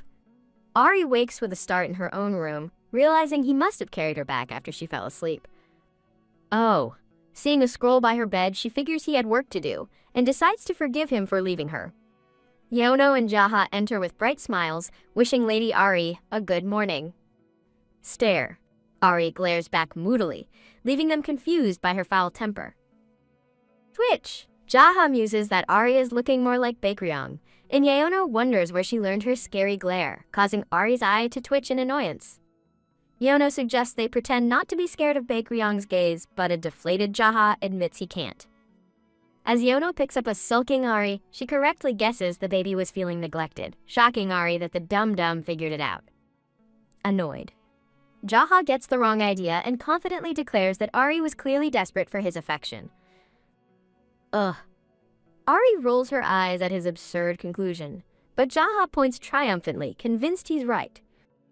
While a delusional Jaha basks in his realization, a sweating Yeono expresses her doubt. Scoop! Jaha suddenly picks Ari up, but she glares furiously, yelling at him for touching her without permission. Stab! Stupid? She exclaims, leaving a shocked Jaha with his ears perked in disbelief. Frown. Holding his face, Ari loudly clarifies her insult. Stupid Jaha! Shake! Shudder. Jaha trembles uncontrollably as a confused Yeono and Ari watch. FWIP. He turns away from them, tears suddenly pouring from his eyes. Yeono and Ari are shocked by his sudden outburst. As Yeono asks why he's crying, a nervous Ari apologizes, begging him to stop. Grin. Jaha realizes Ari said his name, and his grief turns to tears of pure joy. Gasp. Yeono confirms Ari said his name, but an annoyed Ari immediately retracts her apology. Wah! As Jaha wails dramatically, Ari's eye twitches in a fiery flare of irritation. Ari calls him an idiot, but the sniffling Jaha misinterprets it as affection and vows to never leave her side. Flail. Ari squirms in frustration while a deliriously happy Jaha says he can die now, and she realizes she underestimated his idiocy. Slap! Utterly defeated by his stupidity, Ari facepalms with a sigh. The narration concludes that Jaha cried tears of joy for 3 days and nights straight. The scene shifts to Baekryong's palace a few months later. Pull. Yono searches for Ari, panicking when she finds the baby's bed empty. Yono and Jaha frantically call for Ari, who is hiding behind a screen and deciding to ignore them. Ari chides herself for getting upset, while Jaha and Yono worry she's wandered outside again. Silence. Peeking from her hiding spot, Ari looks out into a quiet, sunlit hall. Crawl. Ari sneaks out, reveling in her freedom and deciding to go find Baekryong herself. She remembers Baekryong's promise that he will always come to her. She worries he won't come looking for her if she goes to him first, but realizes she hasn't seen him in 2 days. Fed up with waiting, Ari resolves to find Baekryong herself. Loom! Ari arrives nervously at the imposing doors of Baekryong's office. Perk. Hearing voices, she crawls closer to the door to eavesdrop. From the doorway, she recognizes a woman's voice, asking why Lord Baekryong is silent. The voice says the name Sahwa, and Ari is instantly shocked and enraged. Baekryong coolly dismisses Sahwa's question, and Ari's fury grows. Clench. Eyes burning with fire, Ari prepares to break down the door to get to him. Halt. She freezes, overhearing Sahwa mockingly question if Ari is truly his child. Rush. Jaha suddenly appears, relieved to have found her, and scoops her up from the floor. Jaha tells a stunned Ari it's time to go back, and she realizes she won't get to see Baekryong after all. Flail. Thrash. Ari refuses to leave, throwing a tantrum as Jaha warns she'll hurt herself. Jaha offers to play with her, but she scoffs at his attempt and reaches for his face. Pull? Crying out in pain, Jaha is helpless as Ari yanks on his cheeks. Eek! Grab! Ari furiously grabs his face, demanding to be let go while he pleads with her to stop. Grip. Sniffling, Jaha whimpers that she's hurting him as she clenches her tiny fists on his face. Inside his office, Baekryong notes the commotion outside. Creak. The door opens to reveal Jaha pleading with a furious Ari.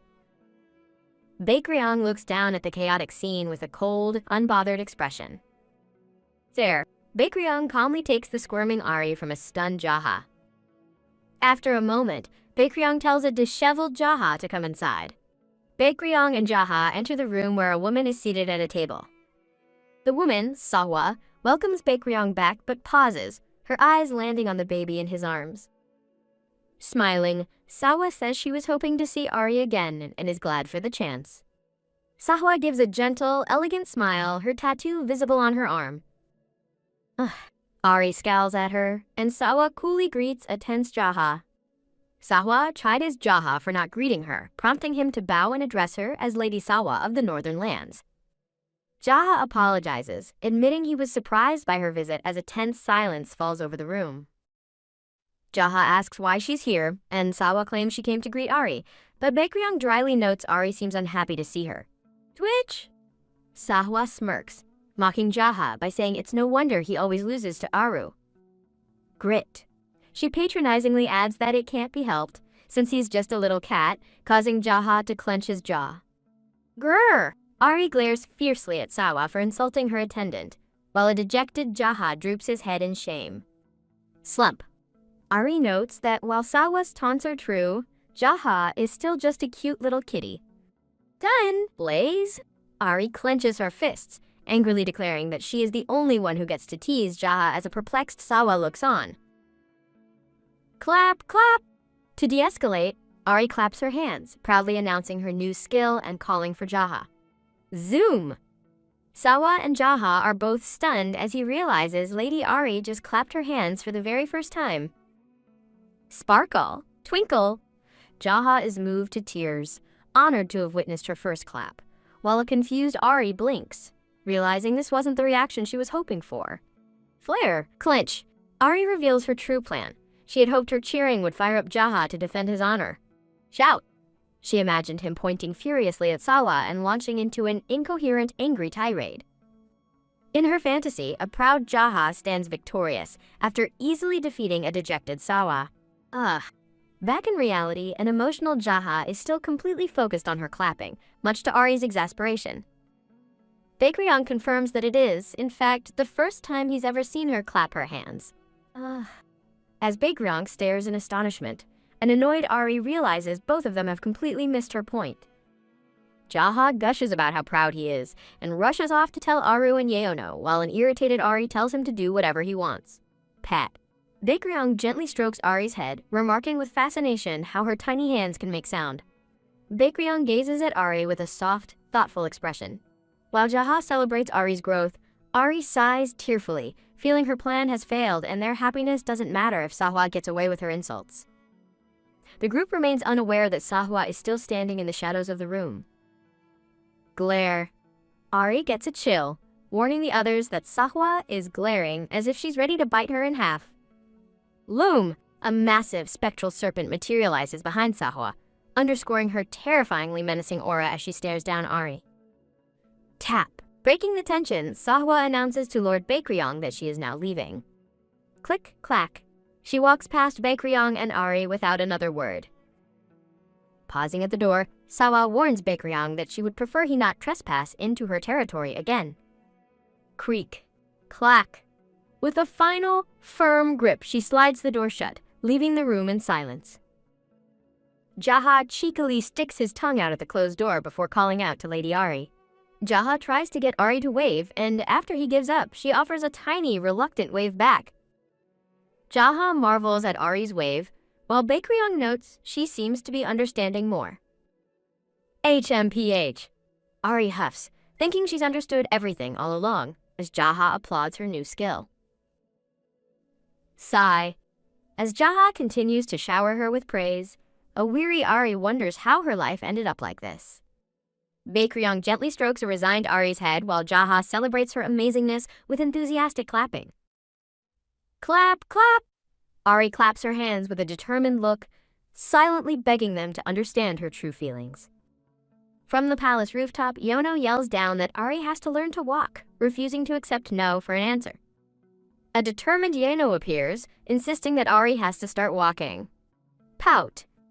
Ari turns away as Yeono presses the issue, arguing it makes no sense that she can speak but not yet walk. Glare! Yeono whirls on a nervous Jaha, demanding to know if he'll take responsibility if Ari never learns to walk. After a thoughtful pause, Jaha clenches his fist and confidently declares he will definitely take responsibility for her. Spring!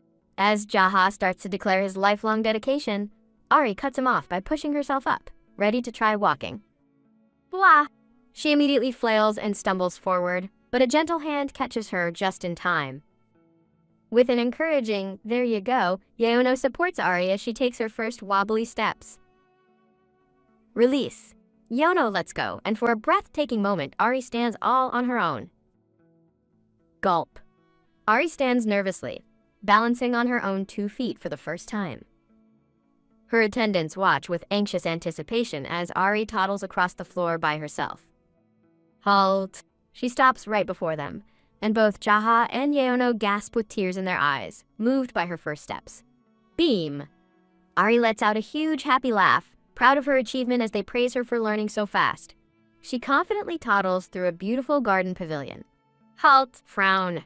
She stops suddenly, sensing a familiar and unwelcome presence nearby. She discovers Aru and 2 other attendants squabbling, with Aru falsely claiming he got permission from Baekryong to be there. The argument between Aru and Jaha cuts short as they both spot a tiny, glowing figure in the distance. Ooh! Seeing the dumb dog Aru waving enthusiastically, Ari sweats and immediately turns to leave. Pause. As she turns, she bumps right into someone standing behind her. A small boy with green hair and tiger ears smiles brightly, calling her a pretty tiger, leaving Ari to wonder who he is. Jolt. Ari is stunned into recognition, as the boy Iram realizes with a happy grin that she remembers him. Clench! Iram is delighted that Ari remembers him, but she's annoyed as Barang recalls her ridiculous request. Pout! While Iram sparkles with happiness, Ari sulks, wondering how he managed to get so big so fast. Glare. Still feeling tiny, a disgruntled Ari glares up at the much taller Iram. The scene shifts to Bakryong's office, where he sits alone, looking serious as he pores over his documents. Stare. Poke, poke. Back with the group, an impatient Barong repeatedly prods the silent Bakryong to get his attention. Barong laughs awkwardly, realizing he's interrupting and wishing Bakryong had just said he was busy. Holding Ari, Aru sighs and tells Lord Barang he's in no position to complain about the silence. After Iram cheekily blames him, a panicked Barang insists his reputation is on the line and desperately asks Bakryong how he can help. Dudan, a single chilling command from Bakryong strikes Barang like a bolt of lightning. Get out. Stab. Jab. Aru and Jaha gleefully mock the humiliated Barang with a 3-hit combo, and he grumbles that it's their fault for bringing it up. Aru changes the subject, noting that more divine animals seem to be visiting lately, and Jaha agrees it's unusual. Perk. Barang's interest is piqued, and he asks if someone other than him has visited, specifically from the eastern lands. Aru explains that while it's normal for divine animals to gather, even Lady Sawa came by recently, which shocks Barang. Jaha shudders, calling the northern rulers eerie, while Aru agrees that Lady Sawa's motives in particular seem obvious. Jaha notes that Sawa doesn't usually barge in unannounced, leading Barang to conclude she must have had a good reason. Barang turns to Bakryong, finding the situation fascinating, but Bakryong coolly asks what he's referring to. He marvels that Ari's tiny body can somehow handle the immense power contained within the divine marble. A vision shows the rulers of the 4 lands struggling against the marble's overwhelming power. Ramble. Jaha starts gushing about how amazing Lady Ari is, but an exasperated Ari clenches her fists and tells him to stop. Barang agrees, confirming that the divine power he senses from Ari is strong enough to pose a threat. Switching gears, Barang calls Ari adorable and asks her to come to the western lands, but she furiously tells him to give up already. Perk. Noticing Ari is trying to say something, Barang's eyes sparkle with anticipation. Dumb be ridiculous, dumb dog. Ari yells, leaving the entire group, including Barang and Iram, utterly stunned. Silence. The room falls completely silent as everyone stares in shock at Ari's clear, insulting words. Jaha rushes forward, demanding to know where Ari learned such a phrase as she looks on nervously. Sob! Jaha covers Ari's mouth, tearfully asking who taught her to be so rude, while Aru yells from the side that it was obviously him. Flare. Enraged, Jaha demands to know who dared say such a thing in front of Lady Ari, but Aru bluntly reminds him he did. Squabble! As Jaha and Aru devolve into a bickering match, a weary Ari thinks, here we go again. Ari suddenly points a finger at both Jaha and Aru, silencing them with her authoritative glare. Slump. Thoroughly scolded, Jaha and Aru bow their heads and humbly apologize to their lady. Pat? Ari graciously accepts their apologies by patting their heads, and the two are moved to tears by her sweetheart. Aru turns to Iram, complimenting how much he's grown, while Barang remarks that divine animals all grow at their own pace. Barang explains he was worried because Iram hadn't grown at all for 30 years following his brother's death. Grin. He expresses his relief, adding that powerful divine animals like them are practically immortal anyway. He clarifies that they are immortal unless killed, while the attendants nod, agreeing that 30 years is nothing to them. Sweat. After a nervous joke about an old fox named Miho, Barang notes that Bakryong is very mature for his age. Jolt. Ari is shocked to learn Bakryong is much younger than Barang, but Bakryong cuts in, telling Barang to state his business. Barang relents and asks if Bakryong is chasing the dark spirits with Miho, but Bakryong curtly replies, not yet. Clap.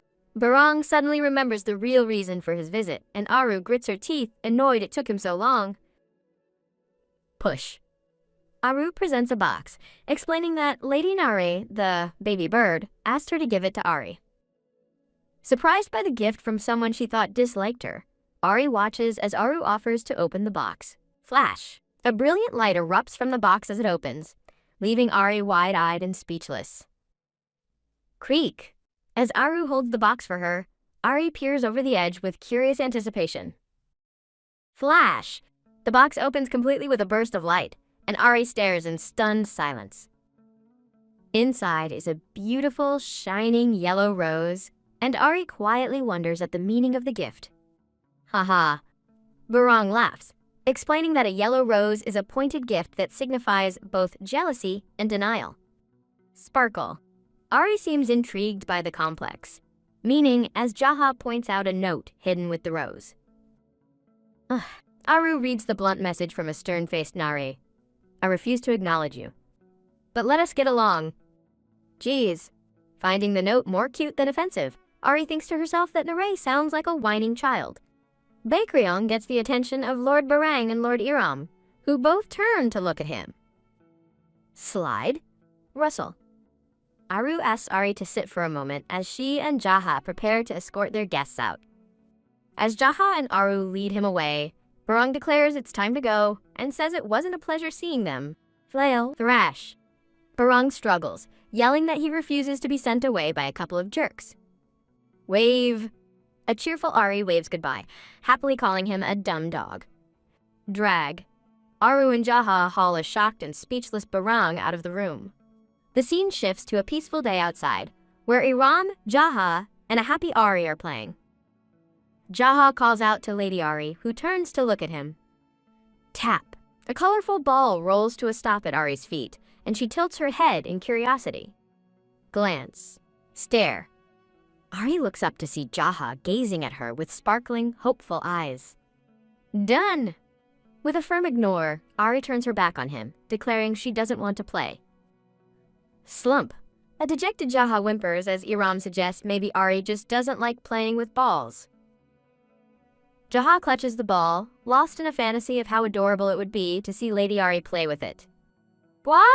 Jaha's dream is shattered by the image of a roaring tiger, as his attempt to entice Ari fails spectacularly. Do done. Jaha collapses in defeat while Ari huffs, still refusing to look at the ball. Ari hatches a mischievous plan, realizing she just has to play with the ball, not necessarily how Jaha wants her to. Tap. Jaha is shocked as Ari approaches the ball, eagerly asking if she's finally going to play. Pull. As Jaha excitedly offers to roll the ball to her, Ari grabs it and pulls it away herself. Ha!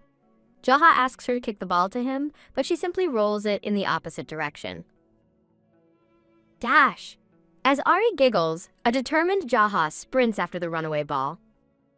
Jaha returns the ball, begging her to kick it to him, but she just kicks it away again. Thwack. Jaha brings the ball back yet again, only for a delighted Ari to kick it in another direction. Rush.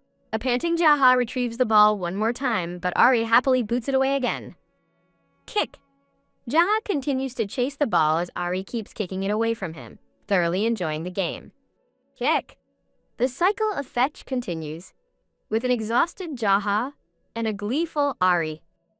Iram asks a panting Jaha if this was what he intended, and he miserably admits it wasn't. Beam. Ari beams with joy, holding her ball, while a defeated Jaha calls her name. A quiet moment passes as the group chats peacefully under a large tree. Loom. A sinister, shadowy figure watches the group from behind the tree. Ari glances back, sensing something amiss, but the garden is quiet. FWIP. Ari wonders if she imagined it, but Jaha's ear perks as he sharply asks who's there. Shah! A dark presence rushes past Jaha as he takes a defensive stance. Lift. Iram quickly scoops up Ari, urging her to come with him. Dash. Rush. Iram yells for Jaha to run as they both flee the sudden danger. Sprint. Rush. They frantically dash for safety. Slide. Panting, Iram carries Ari into a room and calls out for Lord Baekryong. Loom. Iram realizes with dread that Baekryong isn't there, and Ari looks on in fear. Shah. A terrifying, red-eyed spirit materializes, calling for Yona. Clutch. Iram holds Ari tightly as the dark spirit appears in the now empty room. Grrr. The spirit growls, mocking them for leaving the divine marble with a weak attendant. A chilling close-up reveals the spirit's menacing, sharp-toothed grin. Whoosh! Shah! The spirit declares Baekryong overconfident and lunges toward them. Whoosh! Dark, bloody feathers swirl around Iram and Ari as he desperately shields her. Whoosh! Iram grits his teeth, determined to save Lady Ari at all costs. Drop. The dark energy overwhelms Iram, and Ari falls from his arms. A chaotic storm of black feathers and red energy fills the air. Flop! Ari lands hard on the floor as the shadowy figure looms over her. Whoosh! Turning defiantly, Ari screams, "Jonas!" into the swirling darkness.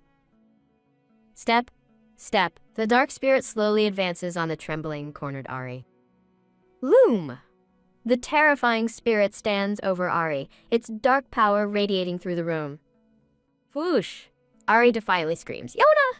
into the swirling vortex of dark red energy. Step, step. The menacing red-eyed spirit advances slowly as a terrified Ari shudders, unable to move. Loom! The towering, winged spirit looms over Ari, radiating an aura of pure malevolence. Ari realizes with dread that she's facing a dark spirit that has been fully corrupted. Lean. The sentient spirit steps forward and leans down, studying the tiny girl with a chilling curiosity. The spirit muses that this must be Baekryong's child, just as it had been told. Up close, the monster is even more frightening, and Ari feels a chill run down her spine. Flicker. Overcoming her fear, Ari resolves to rescue Yeono from the monster's grasp. Flash. Determined, Ari clenches her fists and unleashes a blinding flash of divine power. VMMM. A brilliant orb of light hums with concentrated energy. Whoosh! The divine power surges towards the dark spirit in a powerful blast. Jaha! The spirit casually raises a hand, effortlessly catching the divine energy. Flinch. Stunned, the spirit wonders how a mere child can already control her power. Whoosh! Realizing he was misinformed, the spirit panics as Ari's power continues to rage. Jaha! Swivel! The spirit twists out of the way, narrowly dodging the torrent of light. A chaotic storm of red and blue energy clashes violently in the air. Swish! Swoosh! A green-haired figure appears in a flash, shielding Ari from the blast. The protector is revealed to be Iram, his expression filled with grim determination. The dark spirit hesitates, realizing with fury that the damned tiger has already killed all his minions. Whoosh! Sensing an opportunity, the spirit turns and lunges forward. Swish! Grrr! As Baekryong moves to intercept, the spirit growls, its eyes fixed on the marble. Whoosh! Stomp! The spirit charges past, relentlessly making its way toward the divine marble. Dazed, Ari watches in horror, realizing the monster is coming directly for her. Now appearing as a monstrous bear, the spirit confirms it's after the marble. Jolt. Grab. Iram leaps in and snatches Ari into a protective embrace just in time.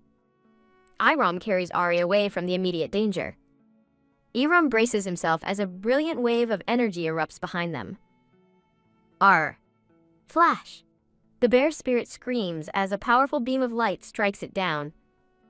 Clutching Ari, Iram turns to see the source of the attack. Whoosh! Their savior moves in a blur of blue light and motion. A close-up of Ari's eye reflects the brilliant light of the decisive blow.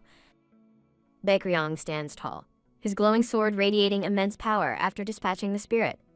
Looking down at the aftermath, Baekryong coldly remarks that they all seem to have a death wish. Thud! Aru collapses onto the floor in exhaustion and relief as Jaha looks on. Dash! Iram rushes to Aru's side as he yells that an entire army of dark spirits attacked out of nowhere, leaving Iram stunned. Aru furiously confirms that the situation is absolutely ridiculous. He explains that dark spirits aren't sentient, so they shouldn't be able to form armies. Iram's eyes widen as he realizes the horrifying implication. Someone is controlling them. Lean. Jaha gently picks up Ari, and Aru cries out his name in relief and shock. Limp. Jaha stumbles forward, his arm dripping blood from a serious injury, and Iram asks in alarm how it happened. A worried Ari cries out Jaha's name. Crouch. Jaha puts on a brave smile, reassuring Lady Ari that he's perfectly fine. Seeing the deep wound, Iram declares he'll bring something to stop the bleeding, and tells Ari he'll be right back. A close-up shows a blood-soaked piece of cloth. Press. Jaha winces as he tends to his arm, explaining that he was chasing a spirit when someone intervened. Wipe. While Iram cleans the wound, Jaha clarifies that his opponent was strong enough to injure him. Ari thoughtfully considers the new information, concluding things are much worse than before.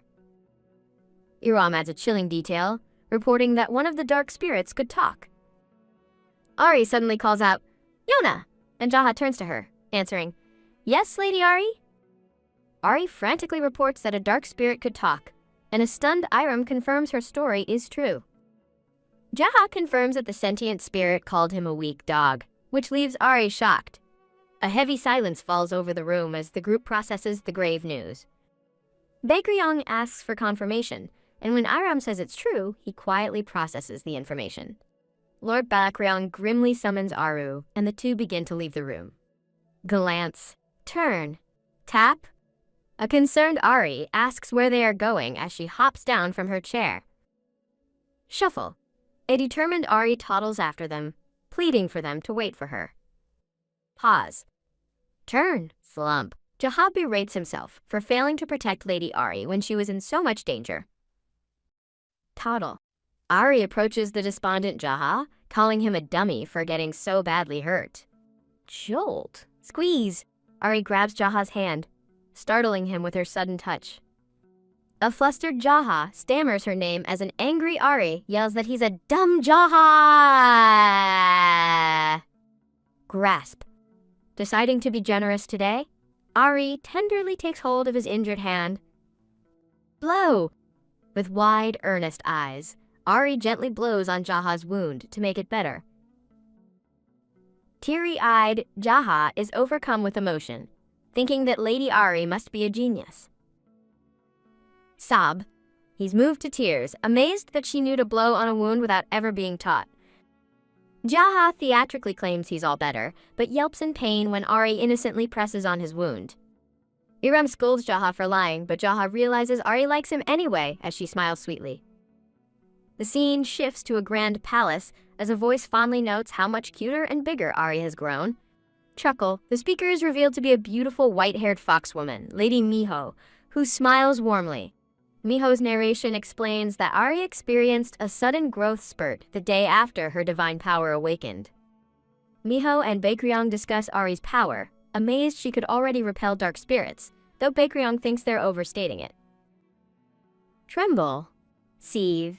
Ari fumes in frustration, lamenting that her poor pronunciation makes it too hard to speak properly. Jaha translates for Miho, clarifying that Lady Ari says she can't use the marble's power well yet. Baekryong wonders how they understand her, and Miho boasts of their teamwork, a claim Ari and Baekryong silently refute. Miho confirms Ari's divine power has awakened, which Baekryong and Jaha affirm, leaving a clueless Aru behind. Ari asks Jaha what's going on, and he explains that awakening to divine power usually happens much later in life. Sulk. Ari puffs out her cheeks in frustration, demanding to know what awakening even means. Ram explains that awakening is learning to control the divine power one is born with, earning a compliment from Ari. Miho smiles, telling Ari that her early awakening is just as she predicted. Grin! With a sly smile, Miho announces that this means Ari will have to start taking lessons soon. Miho suggests that with training, Ari will be safe from dark spirits, but she dismisses Baekryong's offer to teach, calling him a poor instructor. Baekryong is left speechless and visibly irritated by her blunt assessment. Raise. Jaha eagerly volunteers to be Ari's teacher, but Lady Miho immediately shuts him down with a firm, overruled. Miho states that Jaha isn't a good teacher, and Aru reluctantly agrees with her. Miho briefly considers Aru, but quickly dismisses the idea, reasoning that he's far too busy. Clap. After a moment of thought, Miho claps her hands together, having found the perfect teacher for Ari. Miho suggests Maru, but Baekryong forcefully rejects the idea with a hard, never! Smirk. Miho slyly counters that she'll just call for Lord Yunwol instead, leaving her audience in shock. Loom. Miho chuckles at their horrified reactions as a confused Ari asks who Yunwol is. Iram evasively tells Ari she'll find out soon, but she shakes her head, insisting she wants to know right now. Sparkle. Shine. Ari puts on the charm, asking Miho to tell her, and Miho melts at the sight. The others worry the term Chief Justice is too complex for Ari, who is offended before jolting at the title's gravity. Whoosh! The image of an imposing, high-ranking official flashes through Ari's mind, intimidating her. Jaha recalls Lord Yunwol's terrifying diligence, a stark and disconcerting contrast to Lord Barang's laziness. Baekryong concedes that Yunwol's occupation makes people uneasy, and Iram worries about a potential inspection. Miho casually reveals she's already summoned Lord Yunwol and he's on his way, much to Jaha and Aram's horror. Stunned, Ari realizes Miho is a cunning fox who planned this all along, leaving them with no choice in the matter. Baekryong's temple throbs as he understands Miho's scheme. Yunwol will teach Ari while conducting an inspection, a two birds, one stone plan. Bang! Jaha slams his head on the table in despair, while Iram slumps, certain they won't survive this. Miho cheekily tells Baekryong she's doing him a favor with the heads up, but he coldly states he has nothing to hide. Ari gasps, recalling that Barang has been caught 998 times, prompting Jaha and Iram to dryly comment that he's close to 1,000.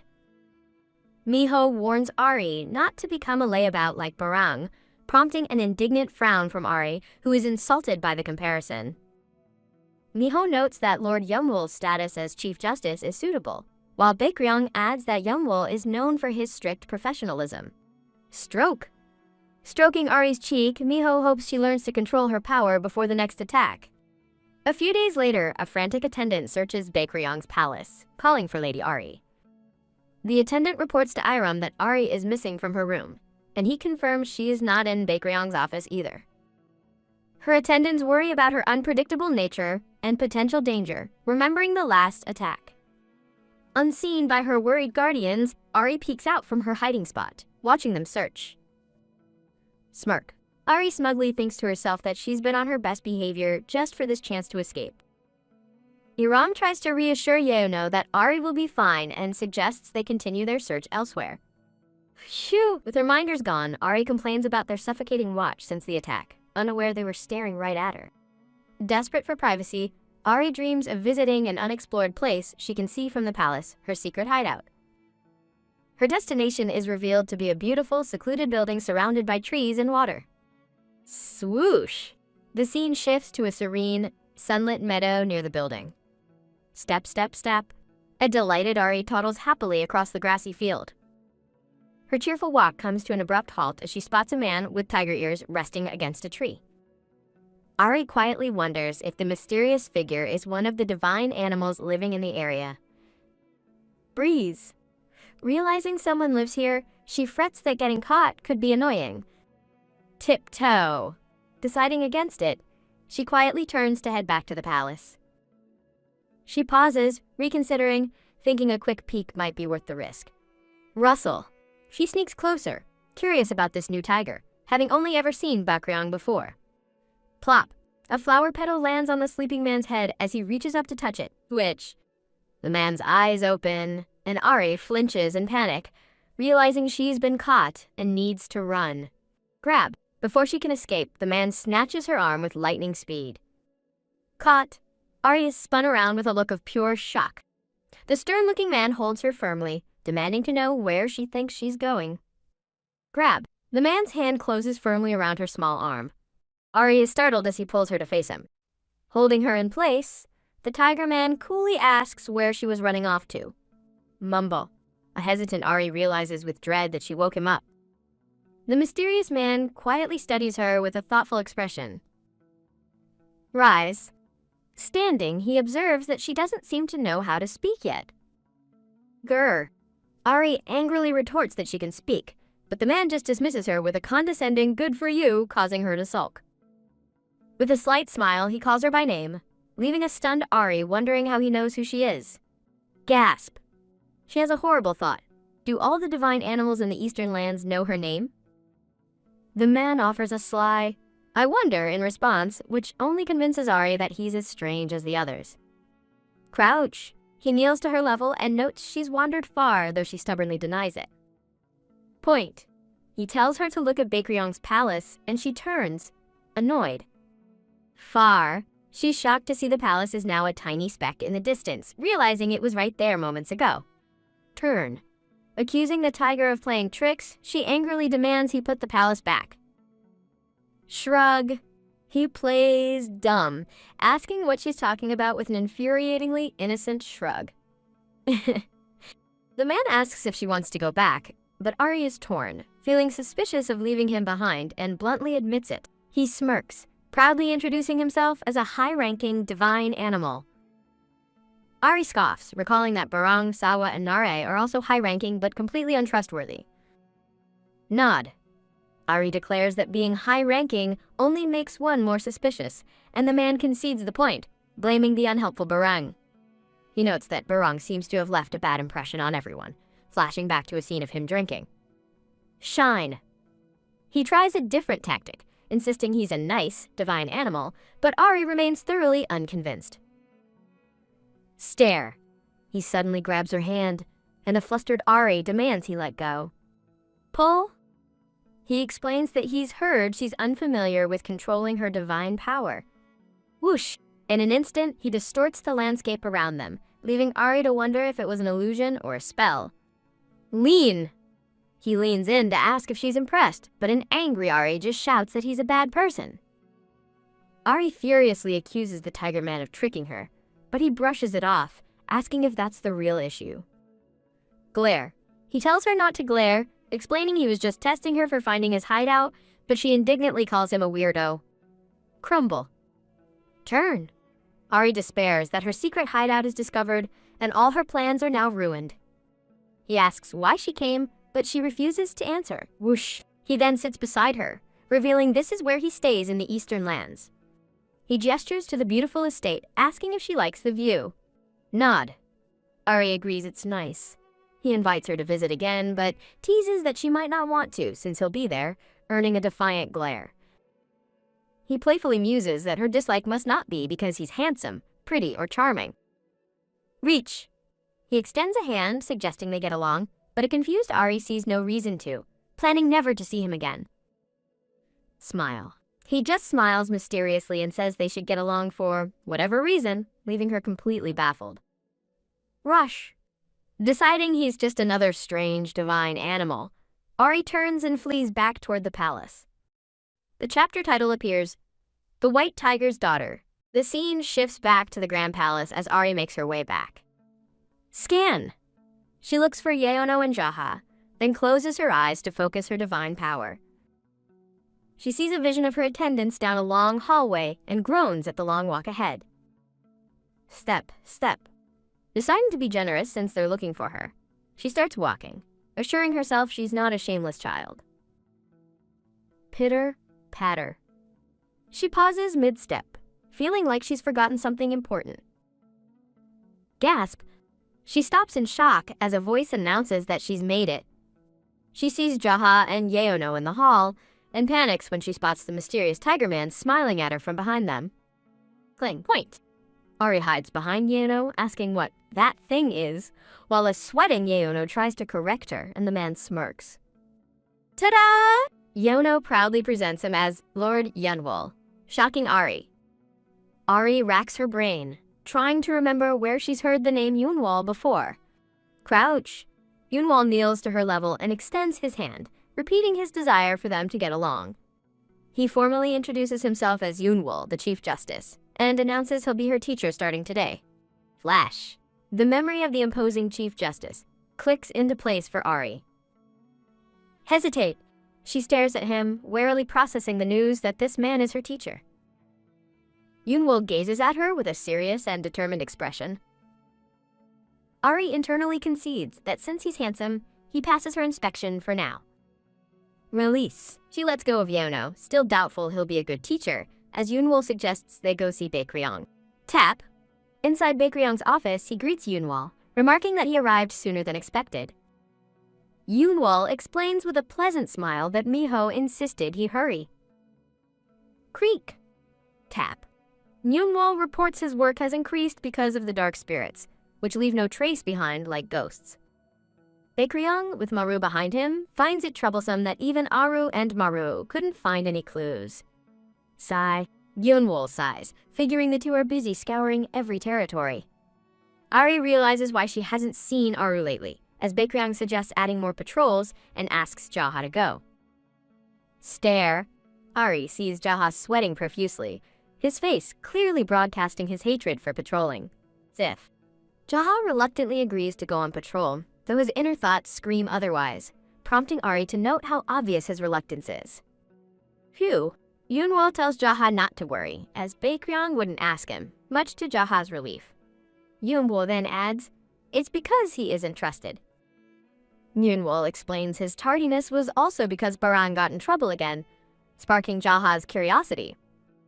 He reveals that Barang raided the state coffers, which Jaha agrees sounds bad. Loom. Crack. While Yeono calls Barang a free spirit, Yunwoo cracks his knuckles, correcting that he's just irresponsible. Yeono explains that Barang was forced to become the ruler after the previous lord passed away.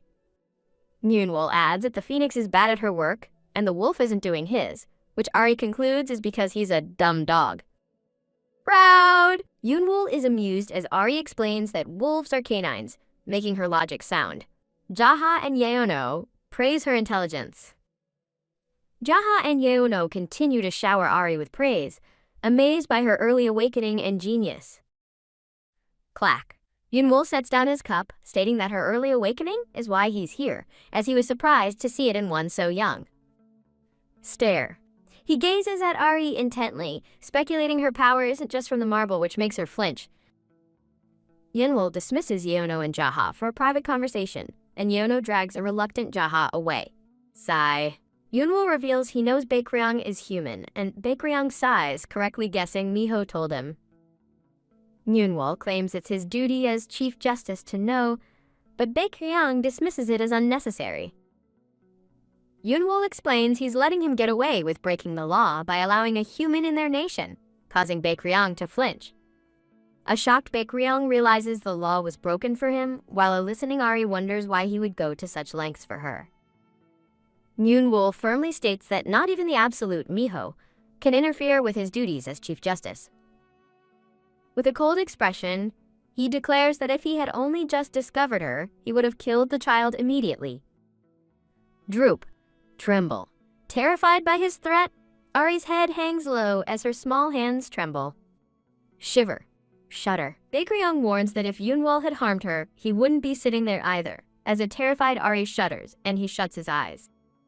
Jolt. Yunwoo reassures Baekryong he won't kill her. Smile. He then smiles, announcing that he is now her teacher. A nervous Ari asks if his threat was just a warning, and he confirms it, adding that he's taken a liking to her, much to her confusion. Yunwoo smiles brightly, suggesting he and Ari will have a great time together. The scene shifts to a serene pavilion by a lotus pond, the location for Ari's first lesson. Yunwoo begins the lesson by asking if Ari can sense auras, to which she hesitantly says she can't. Ari internally frets that if Jaha learns she can sense auras, he'll never leave her alone, having already been using the ability to avoid him. Eager. Sparkle. She feigns ignorance and begs him to teach her, but he suspiciously asks if her finding him so quickly was a coincidence. Stab. His comment about her being very intuitive hits Ari right where it hurts. Sweat. Turn. Ari flusteredly insists it was a coincidence, while Jaha cluelessly praises her for being amazing. Whisper. Yunwoo leans in to ask if she's sure, prompting Ari to internally threaten him to play along. Splish. Yunwoo explains that aura sense is about two things becoming one, like the two koi swimming in harmony. He elaborates that it's the ability to sense breath, energy, and hearts, while a diagram shows energy points and a bored Jaha eats snacks. Yunwoo instructs her to bring all the sensations together, combine them, and be free from worry. Whoosh. Following his instruction to be free from errant thoughts, Ari closes her eyes and a gentle power flows around her. Yunwoo asks if she understood everything as Jaha snores nearby. Clap. She confirms she has and he claps, concluding the lesson. He asks for her hand. Spread. Rustle. She extends her hand and he gently places a small round object into it. Ta-da! A beautiful glowing orb rests in her palm. Ari notes its resemblance to a phoenix egg or Nare's wings. Glare. Her expression turns wary, as she suspects it might be poison. She reasons that colorful things can be dangerous, like mushrooms, but Yunwoo notes her suspicion and explains it's not like the candy she knows. Slurp. Hearing the word candy, Jaha licks his lips and asks Ari if she wants some. Nom! Jolt. While Jaha starts to warn her, Ari has already popped the orb into her mouth, causing him to panic. You mustn't eat that! He screams, lunging toward her as she chews with puffed-out cheeks. MMPH. Jaha reaches out in utter despair, crying her name in horror.